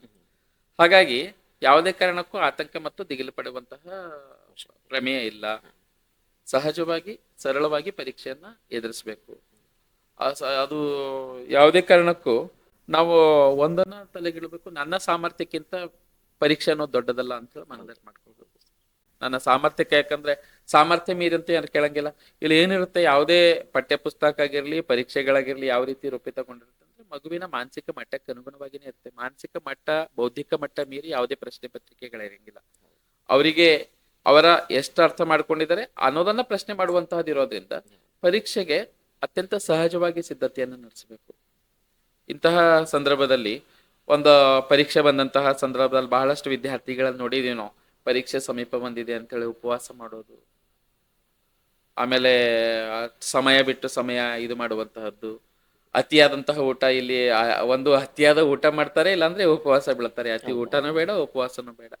ಒಂದು ಆರೋಗ್ಯವಾಗಿರುವಂತಹ ಒಬ್ಬ ಮಗುವಿಗೆ ಎಷ್ಟು ಬೇಕು ಅಷ್ಟು ಆ ರೀತಿಯಲ್ಲಿ ಆರೋಗ್ಯವನ್ನ ನೋಡಿಕೊಳ್ಳುವಂತಹದ್ದು. ಆರೋಗ್ಯ ಕೈ ಕೊಡ್ತು ಅಂದ್ರೆ ಎಕ್ಸಾಮ್ ನಲ್ಲಿ ಸರಿಯಾದ ರೀತಿ ಬರೆಯಕ್ ಸಾಧ್ಯ ಇಲ್ಲ. ಪರೀಕ್ಷಾ ಸಮಯದಲ್ಲಿ ಎಲ್ಲಕ್ಕಿಂತ ಮುಖ್ಯವಾಗಿರುವಂತದ್ದು ಆರೋಗ್ಯನೂ ಕೂಡ ಹೌದು. ಆ ಪರೀಕ್ಷಾ ಸಮಯದಲ್ಲಿ ನಾವು ಆರೋಗ್ಯದ ಮೇಲೆ ಒತ್ತು ಕೊಡ್ಲಿಲ್ಲ, ಪರೀಕ್ಷೆ ಸಮೀಪ ಬಂದಿರುವಂತಹ ಸಂದರ್ಭದಲ್ಲಿ ಯಾವ್ದಾದ್ರು ಒಂದು ರೋಗ ಬಂದ್ಬಿಟ್ರೆ ಬಹಳ ದೊಡ್ಡ ಇದು ಇದೆ. ಹಾಗಾಗಿ ಯಾವುದೇ ಕಾರಣಕ್ಕೂ ಮಗು ಉಪವಾಸ ಆಗಿರ್ಲಿ ಅಥವಾ ಹೆಚ್ಚು ಊಟ ಮಾಡೋದಾಗ್ಲಿ ಮಾಡಬಾರ್ದು. ಇದ್ರ ಜೊತೆಗೆ ಇನ್ನೊಂದು ಎಲ್ಲಕ್ಕಿಂತ ಮುಖ್ಯವಾಗಿ ಏನಿದೆ ಅಂದ್ರೆ, ಮಗು ಆ ಸಂದರ್ಭದಲ್ಲಿ ಯಾವುದೇ ಕಾರಣಕ್ಕೂ ಭಾವನಾತ್ಮಕವಾದಂತಹ ಯಾವುದೇ ಒತ್ತಡ ತರುವಂತಹ ಆ ಸನ್ನಿವೇಶಗಳನ್ನ ಸೃಷ್ಟಿ ಮಾಡ್ಕೊಳ್ಬಾರ್ದು. ಸೃಷ್ಟಿ ಆದ್ರೂ ಕೂಡ ಅದರಿಂದ ಈಚೆ ಬರ್ಬೇಕಾಗ್ತದೆ. ಯಾವುದೇ ಕಾರಣಕ್ಕೂ ಯಾರ್ದೋ ಜೊತೆ ವಾದ ಮಾಡುವಂತಹದ್ದು, ಜಗಳ ಮಾಡ್ಕೊಳ್ಳುವಂತಹದ್ದು ಪರೀಕ್ಷಾ ಸಂದರ್ಭದಲ್ಲಿ ಇಂತ ಮಾಡ್ಕೊಂಡ್ರೆ ಯಾವ್ದಾದ್ರು ವಿಚಾರದ, ಅದು ಮಗುನೇ ಅಂತ ಹೇಳಲ್ಲ, ದೊಡ್ಡವರಾಗಿದ್ರು ಅದು ಸಹಜನೇ. ಯಾವ್ದಾದ್ರು ಒಂದು ವಿಷಯ ಬಂದ್ಬಿಡ್ತಂದ್ರೆ ಅದೇ ವಿಷಯ ಗುಂಗಿಡ್ತಾ ಇರುತ್ತೆ. ಹಾಗಾಗಿ ಆ ಸಂದರ್ಭದಲ್ಲಿ ಕಾನ್ಸಂಟ್ರೇಷನ್ ಮಾಡಕ್ ಸಾಧ್ಯ ಇಲ್ಲ, ಏಕಾಗ್ರತೆ ಅನ್ನೋದು ಮಗುವಿನಲ್ಲಿ ಬರಕ್ ಸಾಧ್ಯ ಇಲ್ಲ. ಹಾಗಾಗಿ ಮಗು ಯಾವುದೇ ಕಾರಣಕ್ಕೂ ಮಗುವಿನ ಮನಸ್ಸನ್ನ ಕೆಡಿಸುವಂತಹ ಯಾವುದೇ ವಿಷಯ ಕಡೆ ಹೋಗ್ಬಾರ್ದು. ಆಕರ್ಷಕವಾಗಿರುವಂತಹ ಟಿವಿ ಕಡೆ ಹೋಗ್ಬಾರ್ದು. ಮನಸ್ಸನ್ನ ಏಕಾಗ್ರತೆಗೊಳಿಸುವಂತಹ ಕೆಲಸ ಮಾಡ್ಬೇಕು. ಮಗುವಿನ ಏಕಾಗ್ರತೆಗೆ ಧಕ್ಕೆ ಆಗೋಂಗೆ ಇವತ್ತಿನ ದಿನಗಳಲ್ಲಿ ಮೊಬೈಲು ಮಕ್ಕಳಿಗೆ ಮಾರಕವಾಗಿದೆ ಸರ್. ಅದ್ರ ಬಗ್ಗೆ ಏನಾದರೂ ಹೇಳ್ಬೋದಾ? ಮೊಬೈಲ್ ಅನ್ನುವಂಥದ್ದು ಅತ್ಯಂತ ಉತ್ತಮವಾದಂತಹ ಆವಿಷ್ಕಾರ. ಹೌದು, ಇದು ಸಂಪರ್ಕವನ್ನ ಸಾಧಿಸೋದಕ್ಕೆ ಅನುಕೂಲ ಆಗಿದೆ. ವಿಶ್ವದ ಎಲ್ಲಾ ನಾಲೆಜ್, ಜ್ಞಾನವನ್ನ ನಮ್ಮ ಕಡೆಗೆ ಒಂದೇ ಕಡೆಗೆ ಕುಳಿತಲ್ಲಿಯೇ ಪಡೆಯೋದಕ್ಕೆ ಅನುಕೂಲ ಆಗಿದೆ. ನಮ್ಮ ಕೆಲಸವನ್ನ ಸರಳಗೊಳಿಸಿದೆ, ಇದೆಲ್ಲ ಒಪ್ಪಿಕೊಳ್ಳುವಂತಹ ಸಂಗತಿ. ಆದ್ರೆ ಅದರ ಸರಿಯಾದ ಬಳಕೆ ಆಗದೆ ಇರುವ ಕಾರಣ ಇವತ್ತು ಅತ್ಯಂತ ಮಾರಕವಾಗಿ ಪರಿಣಮಿಸ್ಬಿಟ್ಟಿದೆ. ಮುಖ್ಯವಾಗಿ ತಂದೆ ತಾಯಿಗಳು ಮಕ್ಕಳ ಎದುರುಗಡೆ ಮೊಬೈಲ್ ಬಳಸ್ತಾ ಹೋದಂಗೆ ಮಕ್ಕಳಲ್ಲಿಯೂ ಕೂಡ ಮೊಬೈಲ್ ಬಳಸುವಂತಹ ಪ್ರವೃತ್ತಿ ಬೆಳ್ಕೊಂಡು ಬಂದಿದೆ. ಇವತ್ತು ಕೋವಿಡ್ ನ ಸಂದರ್ಭದಲ್ಲಿ ಆನ್ಲೈನ್ ಕ್ಲಾಸ್ಗಳೇನು ಶುರುವಾದ್ವು, ಆ ಆನ್ಲೈನ್ ಕ್ಲಾಸ್ನ ಪರಿಣಾಮವಾಗಿ ಇವತ್ತು ಮಕ್ಕಳ ಮೊಬೈಲ್ ಬಳಕೆ ಅನ್ನೋದು ಶುರುವಾಯಿತು. ಹೆಚ್ಚಿನ ಪ್ರಮಾಣದಲ್ಲಿ ಮೊಬೈಲ್ ಬಳಕೆ ಶುರುವಾಯ್ತಾ ಹೋದಂಗೆ ಇಲ್ಲೇನಾಯ್ತು, ಎಲ್ಲಾ ಸಂದರ್ಭದಲ್ಲಿ ಅಲ್ಲಿ ಆ ಮೊಬೈಲ್ಗಳಲ್ಲಿ ಬಹಳಷ್ಟು ಕಂಟೆಂಟ್ಗಳು ಇರ್ತವೆ. ರೀಲ್ಸ್ಗಳು ಅನ್ನೋದು ಇವತ್ತು ನಾವು ನೋಡ್ತಾ ಇದ್ವಿ, ಒಂದಾದ್ಮೇಲೆ ಒಂದು ರೀಲ್ಸ್ಗಳು. ಆಮೇಲೆ ಇದು ಏನಾಯ್ತು, ಆಸಕ್ತಿ ಅದು ನೋಡ್ತಾ ಹೋದಂಗೆ ಮಕ್ಕಳು ಯಾವತ್ತೂ ಕೂಡ ಆಕರ್ಷಕವಾಗಿರುವಂತಹ ಸಂಗತಿ ಕಡೆ ಬಹಳಷ್ಟು ಬೇಗ ಸೆಳ್ಕೊಂಡ್ ಬಿಡ್ತಾರೆ. ಇಲ್ಲಿ ಮಕ್ಕಳಲ್ಲಿ ಆಸಕ್ತಿಯನ್ನ ಕೆರಳಿಸುವಂತಹ ರೀತಿಯಂತಹ ಕಾಂಟೆಂಟ್ಗಳು ಇವತ್ತು ಮೊಬೈಲ್ ನಲ್ಲಿ ಬಹಳಷ್ಟು ಬರ್ತವೆ, ಅಂತರ್ಜಾಲದಲ್ಲಿ. ಹೀಗಾಗಿ ಮಗು ಏನಾಯ್ತಂದ್ರೆ ಮೊಬೈಲ್ಗಳಿಗೆ ಅಡಿಕ್ಟ್ ಆಗ್ಬಿಟ್ಟಿದೆ. ಇವತ್ತು ಅಧ್ಯಯನಕ್ಕಿಂತ ಹೆಚ್ಚು ಮೊಬೈಲ್ ನೋಡುವಂತಹ ಪ್ರವೃತ್ತಿ ಇವತ್ತು ಮಕ್ಕಳಲ್ಲಿ ಬೆಳ್ಕೊಂಡಿದೆ. ಇದು ತುಂಬಾ ಆತಂಕಕಾರಿಯಾದಂತಹ ಸಂಗತಿ. ಇವತ್ತು ಅಧ್ಯಯನಗಳು ಏನ್ ಹೇಳ್ತಾ ಇವೆ ಅಂದ್ರೆ ಮಕ್ಕಳ ಏಕಾಗ್ರತೆಯನ್ನ ನಾಶ ಮಾಡುವಂತಹ ಕೆಲಸ ಇವತ್ತು ಮೊಬೈಲ್ ಮಾಡ್ತಿದೆ, ಅಂತರ್ಜಾಲ ಮಾಡ್ತಾ ಇದೆ ಅಂತ ಹೇಳಿ ಬಹಳಷ್ಟು ಮಕ್ಕಳು ಮಾನಸಿಕ ಖಿನ್ನತೆಯಿಂದ ಬಳಲ್ತಾ ಇದ್ದಾರೆ. ಇವತ್ತು ಬೆಳಗ್ಗೆನೆ ಪೇಪರ್ನಲ್ಲಿ ಓದ್ತಿದ್ದೆ ನಾನು, ಹೆಚ್ಚು ಕಾಲ ಮೊಬೈಲ್ ಅನ್ನ ಬಳಸುವಂತಹ ಮಕ್ಕಳು ಆತ್ಮಹತ್ಯೆ ಮಾಡ್ಕೊಳ್ಳುವಂತಹ ಪ್ರವೃತ್ತಿ ಕೂಡ ಮಕ್ಕಳಲ್ಲಿ ಬೆಳೆಯುತ್ತೆ ಅಂತ ಹೇಳಿ ಡಿಪ್ರೆಷನ್ ಒಳಗಾಗ್ತಿದ್ದಾರೆ. ಇವತ್ತು ಮಕ್ಕಳ ಅನುಕೂಲಕಾರಿಯಾಗಬೇಕಾದಂತಹ ಮೊಬೈಲ್ ಇವತ್ತು ಮಾರಕವಾಗಿ ಪರಿಣಮಿಸ್ಬಿಟ್ಟಿದೆ. ಹಾಗಾಗಿ ತಂದೆ ತಾಯಿಗಳಾದಂತರು ಸ್ವಲ್ಪ ಎಚ್ಚರ ವಹಿಸ್ಬೇಕು. ಮಕ್ಕಳಿಗೆ ಯಾವ್ದು ಅನುಕೂಲಕಾರಿಯಾಗಿದೆ ಅದನ್ನು ನೋಡ್ಕೊಂಡು ಇದು ಮಾಡ್ಬೇಕು. ನಾವ್ ಇವತ್ತು ಏನ್ ಮಾಡ್ತಿದೀವಿ ಅಂದ್ರೆ ಸಣ್ಣ ಮಗು ಇದ್ದ ಮಕ್ಕಳಿಗೂ ಮೊಬೈಲ್ ಅನ್ನ ಹಚ್ಚಿಸುವಂತಹ ಕೆಲಸ ಪಾಲಕರು ಮಾಡ್ತಿದೀವಿ. ಯಾವ್ದೋ ಒಂದ್ ಕೆಲಸದಲ್ಲಿ ಇರ್ತೀವಿ, ಮಗು ಅಡಚಣೆ ಮಾಡತ್ತೆ ಅಂತ ಹೇಳಿ ಮಗುವಿನ ಕೈಯಲ್ಲಿ ಮೊಬೈಲ್ ಕೊಟ್ಟು ಕೊಡೋದಷ್ಟೇ. ನೀವು ನೋಡ್ತಾ ಇದ್ರಿ, ಒಂದು ಶುರು ಆದ್ಮೇಲೆ ಎಷ್ಟು ಒಳ್ಳೆಯ ವಿಚಾರಗಿಂತ ಕೆಟ್ಟ ವಿಚಾರಗಳೇ ಬಹಳಷ್ಟು ಬರಕ್ ಸ್ಟಾರ್ಟ್ ಆಗಿ ಇವತ್ತೆ, ಅಂದ್ರೆ ಆಕರ್ಷಣೆ ಮಾಡ್ಬೇಕನ್ನುವಂತಹ ಉದ್ದೇಶದಿಂದ. ಹಾಗಾಗಿ ಮಕ್ಕಳ ಮನಸ್ಸನ್ನ ಡಿಸ್ಟ್ರಾಕ್ಟ್ ಮಾಡುವಂತಹ ಸಂಗತಿಗಳೇ ಇವತ್ತು ಮೊಬೈಲ್ ಇರೋದ್ರಿಂದ ಅದನ್ನ ಸರಿಯಾದ ರೀತಿ ಬಳಸುವಂತಹ ರೀತಿಯಲ್ಲಿ ಪಾಲಕರಾದವರು ಸ್ವಲ್ಪ ಎಚ್ಚರವನ್ನ ವಹಿಸ್ಬೇಕು. ಅವಾಗ ಮಾತ್ರ ಮೊಬೈಲ್ ಅನ್ನೋದು ನಮ್ಗ ಅನುಕೂಲಕಾರಿಯಾಗುತ್ತೆ. ಮೊಬೈಲ್ ಬಳಸಿನೇ ಇವತ್ತು ಬಹಳಷ್ಟು ಜನ ಅಧ್ಯಯನ ಮಾಡ್ಬಿಟ್ಟು KS IAS ಬರ್ದಿದ್ದಾರೆ. ಹಾಗಾಗಿ ಅದನ್ನ ಸರಿಯಾದ ರೀತಿ ಬಳಸ್ಕೊಳ್ಳುವಂತಹದ್ದು ನಮ್ಮಿಂದ ಆಗ್ಬೇಕು. ಅವಾಗ ಮಾತ್ರ ಅದು ತಂತ್ರಜ್ಞಾನದ ಲಾಭ ನಾವು ತಗೊಳ್ಬೇಕಂದ್ರೆ ಅದನ್ನ ಸರಿಯಾದ ರೀತಿ ಬಳಸ್ಕೊಳ್ಳುವಂತಹದ್ದು ಆದಾಗ ಮಾತ್ರ ತಂತ್ರಜ್ಞಾನದ ಲಾಭ ಸಿಗುತ್ತೆ. ಇಲ್ಲಾಂದ್ರೆ ಅದನ್ನ ಅದರಷ್ಟು ಮಾರಕ ಮತ್ತೊಂದು ಯಾವುದೂ ಇಲ್ಲ ಅಂತ ನಾನು ಅನ್ಕೊಂಡಿದ್ದೇನೆ. ಸರ್, ಪರೀಕ್ಷಾ ಸಮಯದಲ್ಲಿ ಪೋಷಕರು ತಮ್ಮ ಮಕ್ಕಳಿಗೆ ಯಾವ ರೀತಿ ಕೋಆಪರೇಟ್ ಮಾಡಬೇಕು, ಅದ್ರ ಬಗ್ಗೆ ಏನಾದ್ರು ಹೇಳ್ಬೋದಾ? ಪರೀಕ್ಷಾ ಸಮಯದಲ್ಲಿ ಅಂತ ಹೇಳಲ್ಲ, ಎಲ್ಲಾ ಸಮಯದಲ್ಲಿ ಮಕ್ಕಳ ಬಗ್ಗೆ ಪೋಷಕರಾದವರು ಹೆಚ್ಚು ಜವಾಬ್ದಾರಿಯುತ ಪಾಲಕರಾಗಿ ವರ್ತನೆ ಮಾಡಬೇಕು. ಮುಖ್ಯವಾಗಿ ಹೇಳ್ಬೇಕಂದ್ರೆ ಇವತ್ತು ಪರೀಕ್ಷಾ ಬಂದಂತಹ ಸಂದರ್ಭದಲ್ಲಿಯೇ ಪಾಲಕರಾದವರು ಮಕ್ಕಳ ಮೇಲೆ ಒತ್ತಡ ಹಾಕ್ತಿದ್ದಾರೆ. ಭಯೋತ್ಪಾದಕರಾಗ್ಬಿಟ್ಟಿದ್ದಾರೆ ಪಾಲಕರಾದವರು. ಒಂದು ಭಯವನ್ನ ಹುಟ್ಟಿಸುವಂತಹದ್ದು, ನೀನ್ ಇಷ್ಟು ಮಾರ್ಕ್ಸ್ ತಗೊಳ್ಳಲೇಬೇಕು, ಇಷ್ಟು ಅಂಕಗಳನ್ನ ಪಡೆಯಲೇಬೇಕು, ನೀನು ಮೆಡಿಕಲ್ ಹಚ್ಕೊಳ್ಳಲೇಬೇಕು, ನೀನ್ ಇದನ್ನ ಮಾಡ್ಲೇಬೇಕು, IIT ಹೋಗ್ಲೇಬೇಕು, ಇಂತಹ ಅಂದ್ರ ಮಗುವಿನ ಸಾಮರ್ಥ್ಯ ಮೀರಿ ಅವನ ಮೇಲೆ ಹೇರುವಂತಹ ಪ್ರವೃತ್ತಿ ಇವತ್ತು ಪಾಲಕರಾದವ್ರು ಮಾಡ್ತಿದ್ದಾರೆ. ಮಗುವಿನ ಸಾಮರ್ಥ್ಯಕ್ಕೆ ತಕ್ಕಂಗೆ ವಿಕಾಸ ಆಗುವಂತಕ್ಕೆ ಬಿಡ್ತಾ ಇಲ್ಲ, ಬದಲಾಗಿ ತನ್ನ ಆಕಾಂಕ್ಷೆಗೆ ತಕ್ಕಂಗೆ ಮಗು ಬೆಳಿಬೇಕನ್ನುವಂತಹದ್ದು. ಪ್ರತಿಯೊಬ್ಬ ಮಗುನು ವಿಭಿನ್ನ ಇದ್ದಾನೆ. ಪ್ರತಿಯೊಂದು ಮಗುವಿನಲ್ಲಿ ವಿಭಿನ್ನವಾದಂತಹ ಸಾಮರ್ಥ್ಯ ಇದೆ. ಪ್ರತಿಯೊಂದು ಮಗುವಿನ ನೀನೆಲ್ಲರೂ ಇದೇ ರೀತಿ ಮಾಡಂದ್ರೆ ಮೊಲ ಮತ್ತು ಆಮೆ ಕತೆ ಕೇಳಿರ್ಬೋದು ನೀವು. ಮೊಲ ಮತ್ತು ಆಮೆ ಕಥೆನಲ್ಲಿ ತಾವು ಕೇಳಿರೋ ಪ್ರಕಾರ ಮೊಲಕ್ಕಿರುವಂತಹ ಸಾಮರ್ಥ್ಯನೇ ಬೇರೆ, ಆಮೆಗಿರುವಂತಹ ಸಾಮರ್ಥ್ಯನೇ ಬೇರೆ. ಅದು ಮೇಲಲ್ಲ, ಇದು ಕೇಳಲ್ಲ. ಪ್ರತಿಯೊಂದು ಮಗುವಿನಲ್ಲಿಯೂ ಕೂಡ ತನ್ನದೇ ಆದಂತಹ ವಿಭಿನ್ನ ಸಾಮರ್ಥ್ಯ ಇದೆ. ಅದನ್ನು ಗುರುತಿಸುವಂತಹ ಕೆಲಸ ಪಾಲಕರಾದವ್ರು ಮಾಡ್ಬಿಟ್ಟು ಅವರವರ ಸಾಮರ್ಥ್ಯಕ್ಕೆ ಅನುಗುಣವಾಗಿ ಅವರು ವಿಕಾಸ ಆಗೋದಕ್ಕೆ ನಾವು ಅನುಕೂಲ ಮಾಡಬೇಕು. ವರ್ಷದ ಆರಂಭದಿಂದ ಶುರು ಆಗ್ಬೇಕು. ಪರೀಕ್ಷೆ ಬಂದಂತಹ ಸಂದರ್ಭದಲ್ಲಿ ಓದು ಅನ್ನುವಂತಹದ್ದು ಅವ್ರ ಮೇಲೆ ಒತ್ತಡ ಹಾಕುವಂತಹದ್ದಲ್ಲ. ವರ್ಷದ ಆರಂಭದಿಂದಾನು ಮಗು ಏನನ್ನು ಓದ್ತಾ ಇದೆ, ಹೇಗೆ ಓದ್ತಾ ಇದೆ ಅನ್ನುವಂತಹದ್ದು ಮೇಲ್ವಿಚಾರಣೆ ಮಾಡುವಂತಹದ್ದು, ಅವನು ಅಧ್ಯಯನ ಮಾಡುವಂತಹ ಸಂದರ್ಭದಲ್ಲಿ ಮಾರ್ಗದರ್ಶನ ಮಾಡುವಂತಹದ್ದು. ಸುಮ್ಮನೆ ಮಗು ಅದು ವಿಷಯ ನಮ್ಗೆ ಅರ್ಥ ಆಗದಿದ್ರು ಕೂಡ ಸುಮ್ಮನೆ ಏನ್ ಓದ್ತಿದ್ದಾನೆ ಅಂತ ಹೇಳಿ ಒಂದು ಇದನ್ನ ತಗೊಂಡು ನೋಡ್ಬಿಟ್ರೆ ಮಕ್ಕಳಿಗೆ ಎಷ್ಟೋ ಖುಷಿ ಆಗತ್ತೆ. ಅವನ ಇದರಲ್ಲಿ ಕಿರು ಪರೀಕ್ಷೆಯಲ್ಲಿ ತಗೊಂಡಂತಹ ಅಂಕಗಳು ಅದೊಂದು ಸ್ವಲ್ಪ ಕಡಿಮೆ ಬಂದ್ರೆ ಆಯ್ತು, ಮುಂದಿನ ಕಿರು ಪರೀಕ್ಷೆಯಲ್ಲಿ ಇನ್ನೊಂದಿಷ್ಟು ತೆಗಿ ಅಂತ ಹೇಳಿ ಒಂದಿಷ್ಟು ಪ್ರೋತ್ಸಾಹ ತುಂಬಿದ್ರೆ ಮಗುವಿನಲ್ಲಿ ಆತ್ಮವಿಶ್ವಾಸ ಹೆಚ್ಚಾಗ್ತಾ ಹೋಗುತ್ತೆ. ಇಂತಹ ಕೆಲಸ ಪಾಲಕರಾದವ್ರು ಮಾಡ್ಬೇಕು. ಇನ್ನು ಇದ್ರ ಜೊತೆಗೆ ಮಕ್ಕಳನ್ನ ಯಾರ್ದೋ ಜೊತೆ ಹೋಲಿಕೆ ಮಾಡುವಂತಹದ್ದು, ಹೋಲಿಕೆ ಮಾಡ್ಬಿಟ್ಟು ಅವ್ನು ಹೆಚ್ಚು ಅಂಕ ತಗೊಳ್ತಿದ್ದಾನೆ, ಅವ್ನ ಕ್ಲಾಸಲ್ಲಿ ಫಸ್ಟ್ ಇದ್ದಾನೆ, ನೀನ್ ಯಾಕೆ ಹಿಂದೆ, ಇಂಥವೆಲ್ಲ ಹೋಲಿಕೆ ಮಾಡುವಂತಹ ಪ್ರವೃತ್ತಿ ಮಾಡಕ್ ಹೋಗ್ಬಾರ್ದು. ಆ ಮಗುವಿಗೆ ಆಯ್ತಪ್ಪ ನಿನ್ನ ಇದನ್ನ ಓದ್ತೀನಿ, ನನಗೆ ಇದಕ್ಕಿಂತ ಹೆಚ್ಚು ನಿರೀಕ್ಷೆ ನನಗಿಲ್ಲ, ಇದೇ ಮಾಡ್ಬೇಕಂತ ನಿರೀಕ್ಷೆ ಅಲ್ಲ, ಈಗೇನ್ ಮಾಡಿದ್ಯಲ್ಲ ಇದ್ರಗಿಂತ ಚೆನ್ನಾಗಿ ಮಾಡಷ್ಟೇನೆ. ಈಗ ನೀನು 60 ತೆಗಿತಿದೀಯ, 65 ತೆಗಿ, 60 ತೆಗಿಯೋನಿಗೆ ನೀನ್ 90 ತೆಗಿ ಅಂದ್ರೆ. ಇವತ್ ನಾವು ಬಹಳಷ್ಟು ಕಡೆ ಪಾಲಕರು ನೋಡ್ತಿದೀವಿ, 98 ತೆಗೆದವನು ನೆಕ್ಸ್ಟ್ 97ಕ್ಕೆ ಬಂದ್ಬಿಟ್ಟು ಅಬ್ಬಬ್ಬಾ ನನ್ನ ಮಗ ಎಲ್ಲಕ್ಕಿಂತ ಹಿಂದೆ ಹೋಗ್ಬಿಟ್ಟ, ಒಮ್ಮೆ 2% ಕೆಳಗಿಳಿತು ಅಂತ ಹೇಳಿ ಅಂತಿದ್ದಾರೆ. ಆ ಪರೀಕ್ಷೆಯನ್ನ ಬರೆಯುವಂತಹ ಸಂದರ್ಭದಲ್ಲಿ ಆತನ ಮಾನಸಿಕತೆ ಹೆಂಗಿತ್ತು, ಆ ಪ್ರಶ್ನೆ ಪತ್ರಿಕೆ ಹೇಗಿತ್ತು, ವಿಭಿನ್ನ ಇರುತ್ತೆ. ಎಲ್ಲಾ ಸನ್ನಿವೇಶಗಳು ಒಂದೇ ರೀತಿ ಇರಂಗಿಲ್ಲ. ಹಾಗಾಗಿ ಭಿನ್ನವಾದಂತಹ ಸನ್ನಿವೇಶಗಳನ್ನ ಎದುರಿಸಬೇಕಾದ್ರೆ ಒಂದೇ ರೀತಿಯಾದಂತಹ ಫಲಿತಾಂಶಗಳನ್ನ ನಿರೀಕ್ಷೆ ಮಾಡೋದಕ್ಕೆ ಸಾಧ್ಯ ಇಲ್ಲ. ಹಾಗಾಗಿ ಮಕ್ಕಳಿಗೆ ಆಯ್ತಪ್ಪ ಏನೋ ಕಡಿಮೆ ಆಗಿದೆ, ಮುಂದೆ ಇನ್ನೊಂದ್ಸರಿ ಸ್ವಲ್ಪ ಚೆನ್ನಾಗಿ ಮಾಡು, ಒಳ್ಳೆ ರೀತಿಯಾದಂತಹ ಫಲಿತಾಂಶ ಕೊಡು, ಈ ರೀತಿಯಾದಂತಹ ಪ್ರೋತ್ಸಾಹವನ್ನ ಪಾಲಕರಾದಂತವ್ರು ಕೊಡ್ಬೇಕು. ಇದ್ರ ಜೊತೆಗೆ ಮಾತಿಗೆ ಬೈಯುವಂತಹದ್ದು, ಅವನಿಗೆ ಹೀಗಳಿಯುವಂತಹದ್ದು, ನಿನ್ನಂತ ಮಗ ಹುಟ್ಟಬಾರ್ದು, ನಾಲಾಯಕ್ ನೀನು ಅನ್ನುವಂತಹದ್ದು, ಇಂತಹ ಮೋದಲಿಕೆ ಬೈಯುವಂತಹದ್ದು ಯಾವುದೇ ಪಾಲಕರಾದವ್ರು ಮಾಡಬಾರ್ದು. ಮಕ್ಕಳಾದವರು ಪಾಲಕರ ಬಹುದೊಡ್ಡ ಆಸ್ತಿ. ಕೇವಲ ಪಾಲಕರ ದೊಡ್ಡ ಆಸ್ತಿ ಮಾತ್ರ ಅಲ್ಲ, ಸಮಾಜದ ದೊಡ್ಡ ಆಸ್ತಿ, ರಾಷ್ಟ್ರದ ದೊಡ್ಡ ಆಸ್ತಿ. ನಾವು ಆಸ್ತಿಯನ್ನ ನಿರ್ಮಾಣ ಮಾಡ್ತಿದೀವಿ. ನಾವು ಮಕ್ಕಳನ್ನೇ ಆಸ್ತಿಯನ್ನಾಗಿ ರೂಪಿಸ್ಬೇಕನ್ನುವಂತಹ ಇದನ್ನ ಹೇಳಿಕೆಗಳನ್ನ ಹಿಂದಿಂದ ನಾವು ಕೇಳ್ತಾ ಬರ್ತಿದೀವಿ. ನಾವು ಎಷ್ಟೇ ಸಂಪತ್ತನ್ನ ಗಳಿಸಿದ್ರು, ಬಂಗಾರಗಳನ್ನ ಗಳಿಸಿದ್ರು, ಹೊಲ ಮನೆ ಎಲ್ಲಾ ಮಾಡಿಟ್ಟಿದ್ರು ಕೂಡ ಯಾವತ್ತೂ ಶಾಶ್ವತವಾಗಿ ಉಳಿಯಕ್ ಸಾಧ್ಯ ಇಲ್ಲ. ಅದನ್ನ ಜೊತೆ ತಗೊಂಡು ಹೋಗಕ್ಕೆ ಯಾರು ಸಾಧ್ಯ ಇಲ್ಲ. ಮಕ್ಕಳನ್ನ ನಾವು ರೂಪಿಸಿದ್ರೆ ಮಕ್ಕಳು ರಾಷ್ಟ್ರವನ್ನ ನಿರ್ಮಾಣ ಮಾಡ್ತಾರೆ. ಹಾಗಾಗಿ ಮಕ್ಕಳನ್ನು ರೂಪಿಸುವಂತಹ ಪ್ರಕ್ರಿಯೆಯಲ್ಲ ನಾವು ತೊಡಗಿರೋದ್ರಿಂದ ಮಕ್ಕಳನ್ನ ವ್ಯವಸ್ಥಿತವಾದಂತಹ ರೀತಿಯಲ್ಲಿ ರೂಪಿಸುವಂತಹದ್ದು, ಅವರ ಸಾಮರ್ಥ್ಯಕ್ಕೆ ಅನುಗುಣವಾಗಿ ವಿಕಾಸ ಆಗೋದಕ್ಕೆ ಬಿಡುವಂತಹದ್ದು, ಅವರು ಎಲ್ಲಾ ರೀತಿಯಾದಂತಹ ಬೆಳವಣಿಗೆಗೆ ಪೂರಕವಾದಂತಹ ವರ್ತನೆ ಪಾಲಕರಾದವರು ಇರ್ಬೇಕು. ಮಕ್ಕಳು ಸಂವೇದನಾಶೀಲರಾಗಬೇಕು, ಪ್ರತಿಯೊಂದಕ್ಕೆ ಸ್ಪಂದನೆ ತೋರಿಸುವಂತಹ ಪ್ರವೃತ್ತಿ ಮಕ್ಕಳಲ್ಲಿ ಬೆಳಿಬೇಕು, ಸಾಮಾಜಿಕವಾಗಿ ಬೆಳಿಬೇಕು, ಬೌದ್ಧಿಕವಾಗಿ ಬೆಳಿಬೇಕು, ಜ್ಞಾನಾತ್ಮಕವಾಗಿ ಅವರಲ್ಲಿ ವಿಕಾಸನ ಹೊಂದಬೇಕು. ಎಲ್ಲಾದ್ರ ಇದಕ್ಕೆ ಪ್ರಾಣಿ ಸಂಗ್ರಹಾಲಯಕ್ಕೆ ಹೋಗ್ಬಿಟ್ರೆ ಆ ಪ್ರಾಣಿಗಳ ಬಗ್ಗೆ ಕೇಳುವಂತಹ ಆಸಕ್ತಿಯನ್ನ ಬೆಳೆಸ್ತಾ ಹೋಗ್ಬೇಕು. ಏನಾದ್ರೂ ಮಾಡ್ತುವಂತ ಅಂದ್ರೆ ಎಲ್ಲಾ ಸಂದರ್ಭದಲ್ಲಿಯೂ ಕೂಡ ಮಕ್ಕಳ ವಿಕಾಸಕ್ಕೆ ಪೂರಕವಾದಂತಹ ಪ್ರಕ್ರಿಯೆಯಲ್ಲಿ ಪಾಲಕರಾದಂತಹ ತೊಡಗಿಸ್ಕೊಳ್ಬೇಕು. ಇನ್ನು ಪರೀಕ್ಷಾ ಸಮಯದಲ್ಲಂತೂ ಮಾತ್ರ ವಿಶೇಷವಾದಂತಹ ಕಾಳಜಿ ವಹಿಸ್ಬೇಕು. ಅವನ ಊಟದ ಬಗ್ಗೆ, ಅವನ ನಿದ್ರೆಯ ಬಗ್ಗೆ, ಸರಿಯಾದ ಸಮಯಕ್ಕೆ, ಅಂದ್ರೆ ರಾತ್ರಿ ಎಲ್ಲ ಒತ್ತ ಕೂಡುವಂತಹದ್ದು ಇದು ಮಗು ಮಾಡ್ತಾ ಇದ್ರೆ ದಯವಿಟ್ಟು ಬೇಡ. ಮಗು ಸರಿಯಾದ ರೀತಿಯಲ್ಲಿ ಸಮಯವನ್ನ ನಿರ್ವಹಣೆ ಮಾಡಿ ಸರಿಯಾದ ಸಮಯಕ್ಕೆ ಮಲಗುವಂತಹದ್ದು, ಸರಿಯಾದ ಸಮಯಕ್ಕೆ ಏಳುವಂತಹದ್ದು, ಎಲ್ಲಾ ಪ್ರಕ್ರಿಯೆಗಳನ್ನ ಸರಿಯಾದ ರೀತಿಯಲ್ಲಿ ಆಗುವಂತಹ ರೀತಿಯಲ್ಲಿ ಮ್ಯಾನೇಜ್ ಮಾಡ್ಬೇಕು. ಆಮೇಲೆ ಮಗು ಆತಂಕಗೊಂಡಿದ್ರೆ ಆತಂಕವನ್ನ ನಿವಾರಿಸುವಂತಹ ಕೆಲಸ ಆಗ್ಬೇಕು. ನಾನಿದ್ದೀನಿ, ಪರೀಕ್ಷೆನೇ ಎಲ್ಲಕ್ಕಿಂತ ಮುಖ್ಯ ಅಲ್ಲ, ಪರೀಕ್ಷೆಗಿಂತ ಮುಖ್ಯವಾಗಿರುವಂತಹ ಜೀವನ ಅನ್ನುವಂತಹ ಭರವಸೆ ಮಕ್ಕಳಲ್ಲಿ ತುಂಬಬೇಕು. ನೀವು ಚಿಚೋರೆ ಅಂತ ಹೇಳಿ ಒಂದು ಪಿಕ್ಚರ್ ಬಂದಿದೆ, ನೋಡಿರ್ಬೋದು. ಚಿಚೋರೆ ಅನ್ನುವಂತಹ ಪಿಕ್ಚರ್ ಎಷ್ಟು ಚೆನ್ನಾಗಿ ಕೊಟ್ಟಿದ್ದಾರೆ. ಮಗುವಿನಲ್ಲಿ ಒಂದು ಡಿಪ್ರೆಷನ್ ಒಳಗಾಗ್ಬಿಟ್ಟು ಮಗು ಆತ್ಮಹತ್ಯೆ ಮಾಡ್ಕೊಂಡಂತಹ ಸಂದರ್ಭದಲ್ಲಿ ಅದರಿಂದ ಈಚೆ ತರಬೇಕಾದ್ರೆ ಎಷ್ಟೆಲ್ಲ ಅವರು ಪರಿಶ್ರಮ ಹಾಕ್ತಾರಂತ ಹೇಳಿ. ಹಾಗಾಗಿ ಅಂತಹ ಒಂದು ನಾವು ಜವಾಬ್ದಾರಿಯುತ ಪಾಲಕರಾಗಿ ಪರೀಕ್ಷಾ ಸಮಯದಲ್ಲಿ ಯಾವುದೇ ರೀತಿಯಾದಂತಹ ಡಿಪ್ರೆಷನ್ಗೆ ಮಗು ಒಳಗಾಗ್ಲಾರ್ದಂತೆ ನೋಡ್ತಾ ಇರ್ಬೇಕು. ಮಗುವನ್ನ ಬೆಳಗ್ಗೆಯಿಂದ ಸಂಜೆ ತನಕ ನಾವು ನೋಡ್ತಾ ಇರ್ಬೇಕು. ಮಗುವಿನಲ್ಲಿ ಏನೇನ್ ಬದಲಾವಣೆಗಳಾಗ್ತಿದೆ, ಏನೇನ್ ಬೆಳವಣಿಗೆಗಳಾಗ್ತಾ ಇವೆ, ಇವೆಲ್ಲ ನೋಡ್ತಾ ಹೋಗ್ಬೇಕು. ಮಗು ಏನಾದ್ರೂ ಬೇರೆ ಕಡೆ ಆಕರ್ಷಣೆ ಆಗಿದೆ ಸುಮ್ನೆ ಅವನ ಮೇಲೆ ಸಂಶಯ ಪಡೋದಲ್ಲ.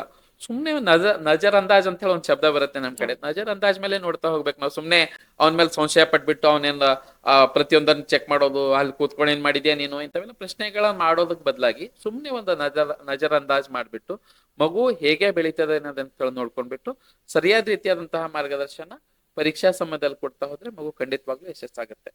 ಆಮೇಲೆ ಪರೀಕ್ಷೆ ಇದು ಮುಗಿಸ್ಕೊಂಡು ಮಗು ಬಂದ, ಪರೀಕ್ಷೆ ಮುಗಿಸ್ಕೊಂಡು ಬಂದಂತಹ ಸಂದರ್ಭದಲ್ಲಿ ಎಷ್ಟೆಷ್ಟು ಬಿಡಿಸಿದೆ ಅಂತ ಹೇಳಿ ಕ್ವಶನ್ ಪೇಪರ್ ಚೆಕ್ ಬಿಟ್ಟು ಇದು ಮಾಡೋದು, ಇಂಥವೆಲ್ಲ ಮಾಡ್ತಾ ಹೋದಂಗೆ ಕಡಿಮೆ ಇದೆಲ್ಲ ಬಿಡಿಸಿಲ್ಲ ಅಂತ ಹೇಳಿ ಬೈಯೋದು, ಅದು ನೆಕ್ಸ್ಟ್ ಪತ್ರಿಕೆ ಮೇಲೆ ಪರಿಣಾಮ ಬೀರುತ್ತೆ. ಹಾಗಾಗಿ ಪಾಲಕರಾದಂಥವ್ರು ಪೂರ್ತಿ ಇವತ್ತು ಪರೀಕ್ಷೆ ಮುಗಿಸ್ ಬಂದ ಕ್ವಶನ್ ಪೇಪರ್ ತೆಗೆದು ಬಿಸಾಕ್ಬಿಡ, ಅದು ಮುಗಿದೋದಂತಹ ಕತೆ, ಮುಗಿದೋದಂಥದ್ದು ಮತ್ತೆ ಪರಿವರ್ತನೆ ಮಾಡೋದಕ್ಕೆ ಮತ್ತೆ ಬದಲಾವಣೆಗಳು ಮಾಡೋದಕ್ಕೆ ಖಂಡಿತವಾಗ್ಲೂ ಸಾಧ್ಯ ಇಲ್ಲ. ಹಾಗಾಗಿ ಪಾಲಕರಾದಂಥವ್ರು ಸ್ವಲ್ಪ ಒಂದಿಷ್ಟು ತಾಳ್ಮೆಯಿಂದ ಇರಬೇಕು. ಮಗು ನಮ್ದೇ ಮಗು ಸರಿಯಾದ ರೀತಿ ಬೆಳವಣಿಗೆ ಆಗ್ಬೇಕಾದ್ರೆ ಅದಕ್ಕೆ ಪೂರಕವಾದಂತಹ ಕ್ರಮಗಳನ್ನ ಕೈಗೊಳ್ಳಬೇಕು ಹೊರತು ಮಾರಕವಾದಂಥದ್ದು ಮಗುವಿನ ಆತ್ಮವಿಶ್ವಾಸ ಕುಂದಿಸುವಂತಹ ಕೆಲಸ ಪಾಲಕರಾದವ್ರು ಮಾಡಬಾರ್ದು. ಜವಾಬ್ದಾರಿಯುತ ಪ್ರಜ್ಞಾಯುತವಾದಂತಹ ಪಾಲಕರಾದ ರೀತಿಯಲ್ಲಿ ನಾವು ನಮ್ಮ ವರ್ತನೆಗಳನ್ನ ಮಾಡ್ಕೊತ ಹೋಗ್ಬೇಕು.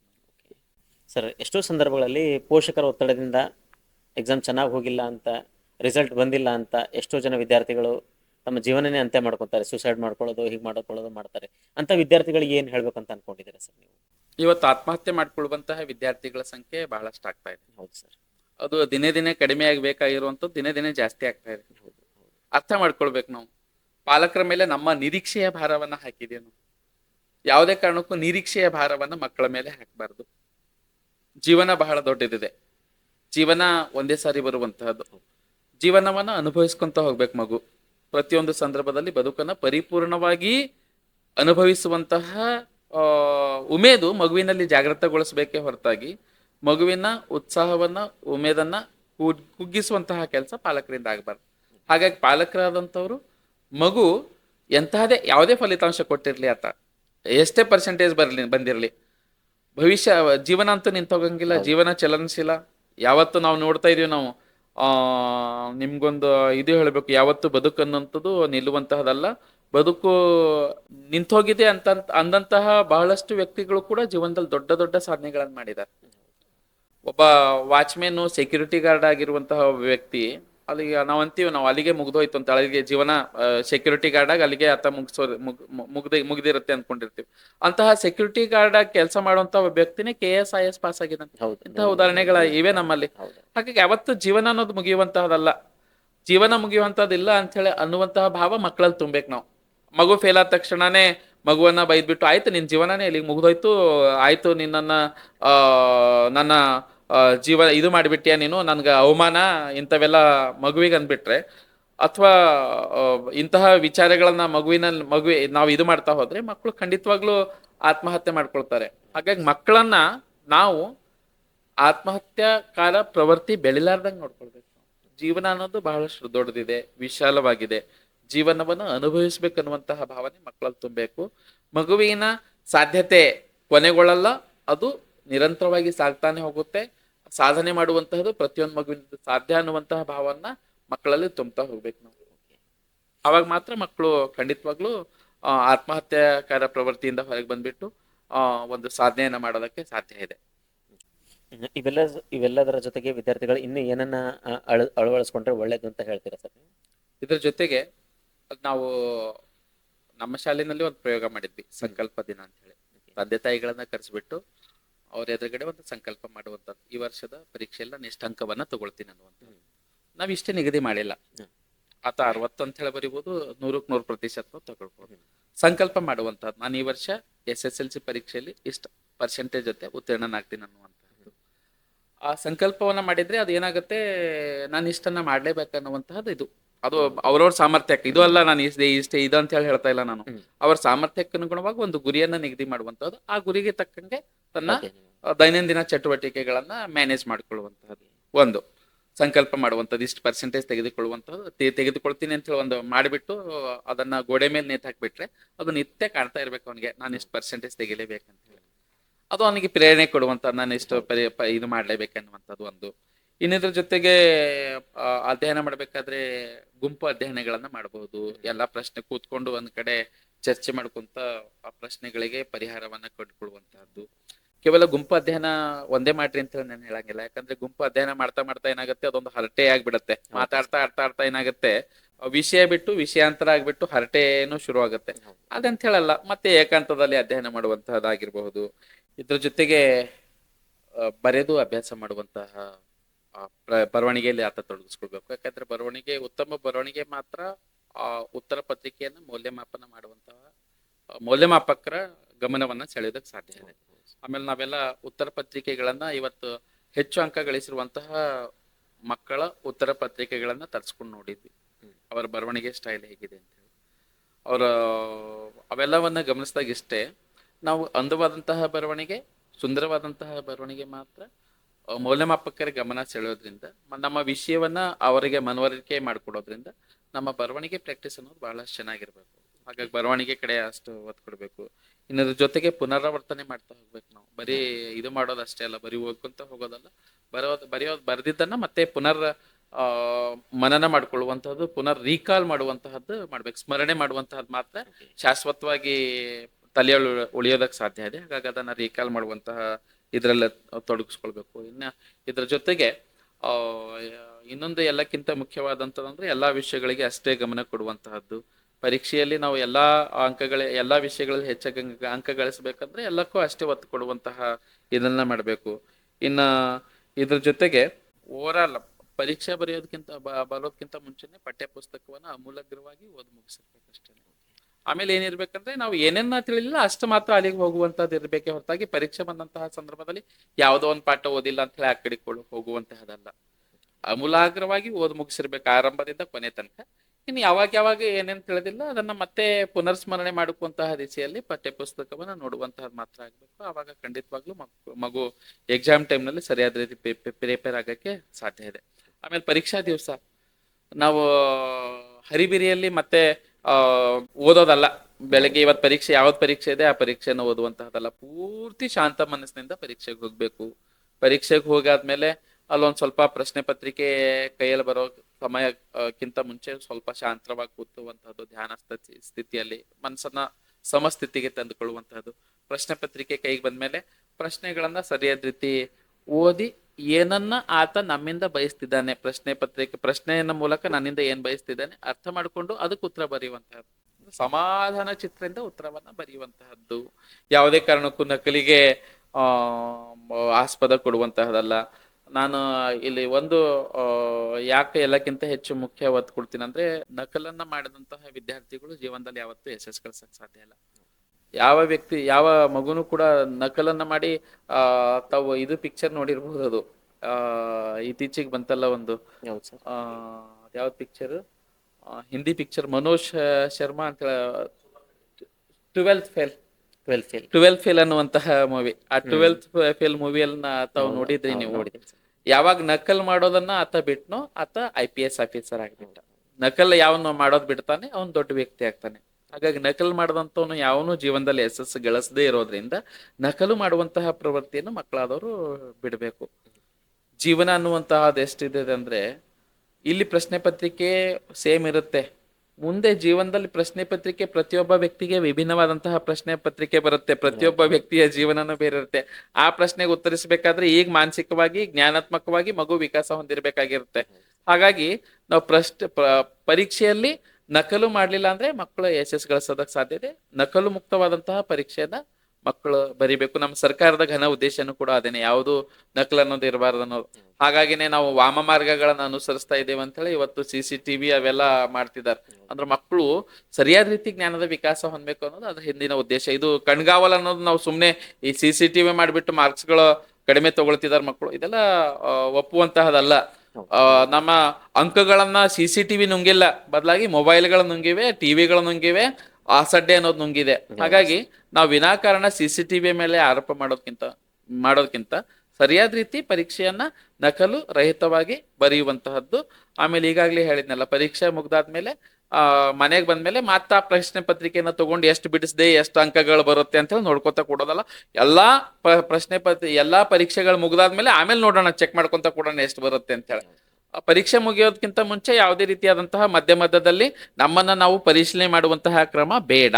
ಮುಂದಿನ ಮುಂದಿನ ಏನ್ ಪತ್ರಿಕೆ ಇದೆ ಆ ಪತ್ರಿಕೆಗೋಸ್ಕರ ನಾವು ಸಿದ್ಧತೆಯನ್ನ ನಡೆಸ್ಬೇಕನ್ನುವಂಥದ್ದು ಮಗು ತಿಳಿಬೇಕು, ಅರ್ಥ ಮಾಡ್ಕೊಳ್ಬೇಕು ಅದನ್ನ. ವಿದ್ಯಾರ್ಥಿ ಜೀವನದಲ್ಲಿ ಸವಾಲುಗಳನ್ನು ಎದುರಿಸಿ ಯಾವ ರೀತಿ ಗೆಲ್ಬಹುದಂತ ಅದ್ರ ಬಗ್ಗೆ ಏನಾದ್ರು ಒಂದು ಉದಾಹರಣೆ ಕೊಟ್ಟೆ ಏನಾದ್ರು ಹೇಳ್ಬೋದಾ ಸರ್?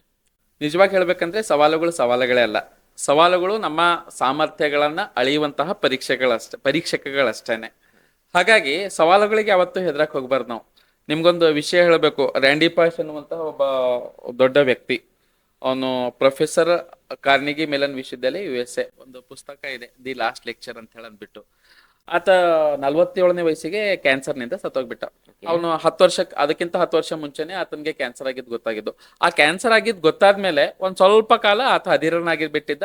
ಅದ್ರ ನಂತರ ಆತ ಎಂತಹ ಸಾಧನೆ ಮಾಡಿದ ಅಂದ್ರೆ PhD ಮುಗಿಸ್ಕೊಂಡ್ಬಿಟ್ಟ, ಒಬ್ಬ ಅಂತರಿಕ್ಷ ಯಾನಿ ಆಗ್ಬಿಟ್ಟ, ವಿಜ್ಞಾನಿ ಆಗ್ಬಿಟ್ಟ, IPS ಆಫೀಸರ್ ಆಗ್ಬಿಟ್ಟ. ಕೇವಲ ಸಾಯ್ತೀನಿ ಅಂತ ಹೇಳಿ ಗೊತ್ತಾದ್ಮೇಲೂ ಕೂಡ ಆತ 10 ವರ್ಷಗಳಲ್ಲಿ ಏನೇನೆಲ್ಲ ಸಾಧನೆ ಮಾಡ್ಬೇಕು. ಡಿಸ್ನಿ ವರ್ಲ್ಡ್ ನಲ್ಲಿ ಕೂಡ ಆತ ಕೆಲಸ ಮಾಡಿದಾನ. ಏನೇನೆಲ್ಲ ಸಾಧನೆ ಮಾಡಿದ ಆತ ಸಾಧನೆ ಮಾಡ್ದ.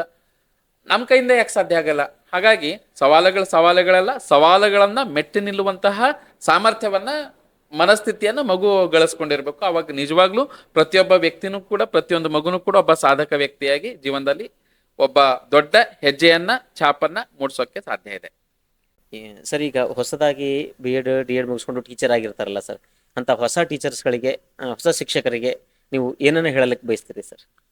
ಒಂದೇ ಒಂದು, ನಿಮ್ಗೆ ಹೃದಯದಿಂದ ಈ ವೃತ್ತಿಯನ್ನ ಪ್ರೀತಿಸ್ತಿರಂದ್ರೆ ಶಿಕ್ಷಣ ಕ್ಷೇತ್ರಕ್ಕೆ ಬನ್ರಿ, ಇಲ್ಲಾಂದ್ರೆ ಬರಕ್ ಹೋಗ್ಬೇಡಿ.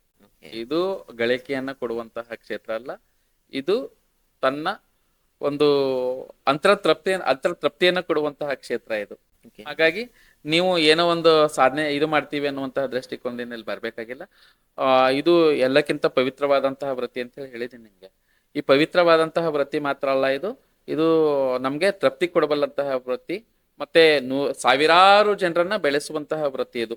ಹಾಗಾಗಿ ಶಿಕ್ಷಕರಾದವರಿಗೆ ಒಂದೇ ಮಾತು, ಹೃದಯದಿಂದ ತಾವು ಶಿಕ್ಷಕರಾಗಕ್ಕೆ ಬಯಸ್ತೀರಂದ್ರೆ ಶಿಕ್ಷಕ ವೃತ್ತಿಗೆ ಬನ್ನಿ. ನಿಜಕ್ಕೂ ವಿಪುಲವಾದಂತಹ ಅವಕಾಶಗಳಿವೆ. ಇವತ್ತು ಎಲ್ಲಾ ಕ್ಷೇತ್ರಗಳಿಗಿಂತ ಹೆಚ್ಚಿನ ಬೇಡಿಕೆ ಶಿಕ್ಷಣ ಕ್ಷೇತ್ರದಲ್ಲಿದೆ. ಉತ್ತಮ ಶಿಕ್ಷಕರನ್ನ ಇವತ್ತು ಶಿಕ್ಷಣ ಕ್ಷೇತ್ರ ಕಾಯ್ತಾ ಇದೆ. ಸುಮ್ನೆ ಯಾವುದೋ ಸಿಗ್ಲಿಲ್ಲ ಅಂತ ಹೇಳಿ ಶಿಕ್ಷಣ ಕ್ಷೇತ್ರಕ್ಕೆ ಬರೋದಲ್ಲ. ನಾನು ಇಂಜಿನಿಯರ್ ಆಗ್ಲಿಲ್ಲ ಹಾಗಾಗಿ ಶಿಕ್ಷಕ, ನಾನು ಡಾಕ್ಟರ್ ಆಗ್ಲಿಲ್ಲ ಹಾಗಾಗಿ ಶಿಕ್ಷಕ, ಈ ರೀತಿ ಬೇಡ. ಶಿಕ್ಷಕರಾಗಬೇಕು ಅನ್ನುವಂತಹ ಉದ್ದೇಶ ಇರೋರು ಮಾತ್ರ ಶಿಕ್ಷಣ ಕ್ಷೇತ್ರಕ್ಕೆ ಬಂದ್ಬಿಟ್ಟು ಮಕ್ಕಳನ್ನ ಕಲಿಸುವಂತಹ ಪ್ರಕ್ರಿಯೆಯಲ್ಲಿ ತಮ್ಮನ್ನು ತಾವು ತೊಡಗಿಸ್ಕೊಳ್ಬೇಕು. ಆಮೇಲೆ ಶಿಕ್ಷಣ ಕ್ಷೇತ್ರ ಅನ್ನೋದು ವ್ಯಾಪಾರ ಕ್ಷೇತ್ರ ಆಗಬಾರ್ದು. ಇವತ್ತು ಬಹಳಷ್ಟು ಶಿಕ್ಷಣ ಸಂಸ್ಥೆಗಳು ವ್ಯಾಪಾರ ದೃಷ್ಟಿಕೋನದಿಂದ ಇದನ್ನ ಆರಂಭ ಮಾಡಿದ್ದಾರೆ. ಗಳಿಸುವುದೊಂದೇ ಅವ್ರದ್ದು ಉದ್ದೇಶ ಆಗಿದೆ. ಹಾಗಾಗಿ ಗಳಿಸುವಂತಹ ಉದ್ದೇಶದಿಂದ, ಅಥವಾ ನಾನು ಇಲ್ಲಿ ಬಂದ್ಬಿಟ್ರೆ ಗಳಿಕೆ ಮಾಡ್ಕೊಳ್ತೀನಿ ಅನ್ನುವಂತಹ ಉದ್ದೇಶದಿಂದ ಶಿಕ್ಷಣ ಕ್ಷೇತ್ರಕ್ಕೆ ಬರೋದು ಬೇಡ. ಮಕ್ಕಳ ಭವಿಷ್ಯವನ್ನ ತಿದ್ದುವಂತಹ ವಿಶ್ವಾಸ ಇರೋನು ಮಾತ್ರ, ಹೃದಯದಿಂದ ಕಲಿಸುವಂತವ್ರು ಮಾತ್ರ ಈ ಕ್ಷೇತ್ರಕ್ಕೆ ಬೇಕಾಗಿದೆ. ಹೃದಯವಂತ ಶಿಕ್ಷಕರು ನಮ್ಮ ಶಿಕ್ಷಣ ಕ್ಷೇತ್ರದಲ್ಲಿ ಬೇಕಾಗಿದೆ ಅನ್ನೋದು ನನ್ನ ಸ್ಪಷ್ಟವಾದಂತಹ ಅಭಿಪ್ರಾಯ.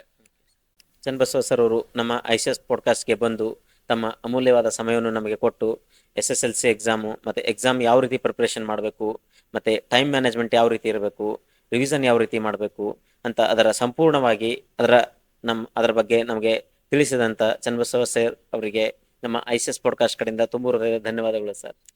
ತಮಗೂ ಕೂಡ ನಾನು ICS ಪಾಡ್ಕಾಸ್ಟ್ಗೆ ಅನಂತ ಧನ್ಯವಾದಗಳನ್ನು ಸಲ್ಲಿಸ್ತೀನಿ. ಯಾಕಂದ್ರೆ ಬಹಳಷ್ಟು ಮಕ್ಕಳಿಗೆ ಉಪಯುಕ್ತವಾದಂತಹ ಕೆಲಸವನ್ನ ತಾವು ಮಾಡಿದಿರಿ. ತಮ್ಮ ಕೆಲಸದಿಂದ ಒಂದಿಷ್ಟು ಮಕ್ಕಳಿಗೆ ಅನುಕೂಲ ಆಗಿದ್ರೆ ಇದಕ್ಕಿಂತ ಧನ್ಯತೆ ಮತ್ತೊಂದಿಲ್ಲ. ತಮಗೆ ನಾನು ಅನಂತ ಧನ್ಯವಾದಗಳನ್ನು ಸಲ್ಲಿಸ್ತೇನೆ. ನಿಮ್ಮಲ್ಲಿ ಒಂದು ಕೋರಿಕೆ, ಇದು ವಿನೂತನವಾದಂತಹ ಪ್ರಕ್ರಿಯೆಯನ್ನು ನಮ್ಮ ಬೀದರ್ನಲ್ಲಿ ICS ಪಾಡ್ಕಾಸ್ಟ್ನ ಮೂಲಕ ಯುವತರಂಗರು ಮಾಡಿದ್ದಾರೆ. ತಾವು ICS ಪಾಡ್ಕಾಸ್ಟ್ ಅನ್ನ ನೋಡಿ ಅದನ್ನ ಲೈಕ್ ಮಾಡಿಬಿಟ್ಟು, ಸಬ್ಸ್ಕ್ರೈಬ್ ಮಾಡಿಬಿಟ್ಟು, ಅದನ್ನ ಶೇರ್ ಮಾಡುವ ಮೂಲಕ ICS ಪಾಡ್ಕಾಸ್ಟ್ ಅನ್ನ ಬೆಳೆಸಬೇಕನ್ನುವಂತಹ ಕೋರಿಕೆಯನ್ನು ತಮ್ಮೆಲ್ಲರಲ್ಲಿ ನಾನು ಮಾಡ್ತಾ ಇದ್ದೀನಿ. ಧನ್ಯವಾದಗಳು.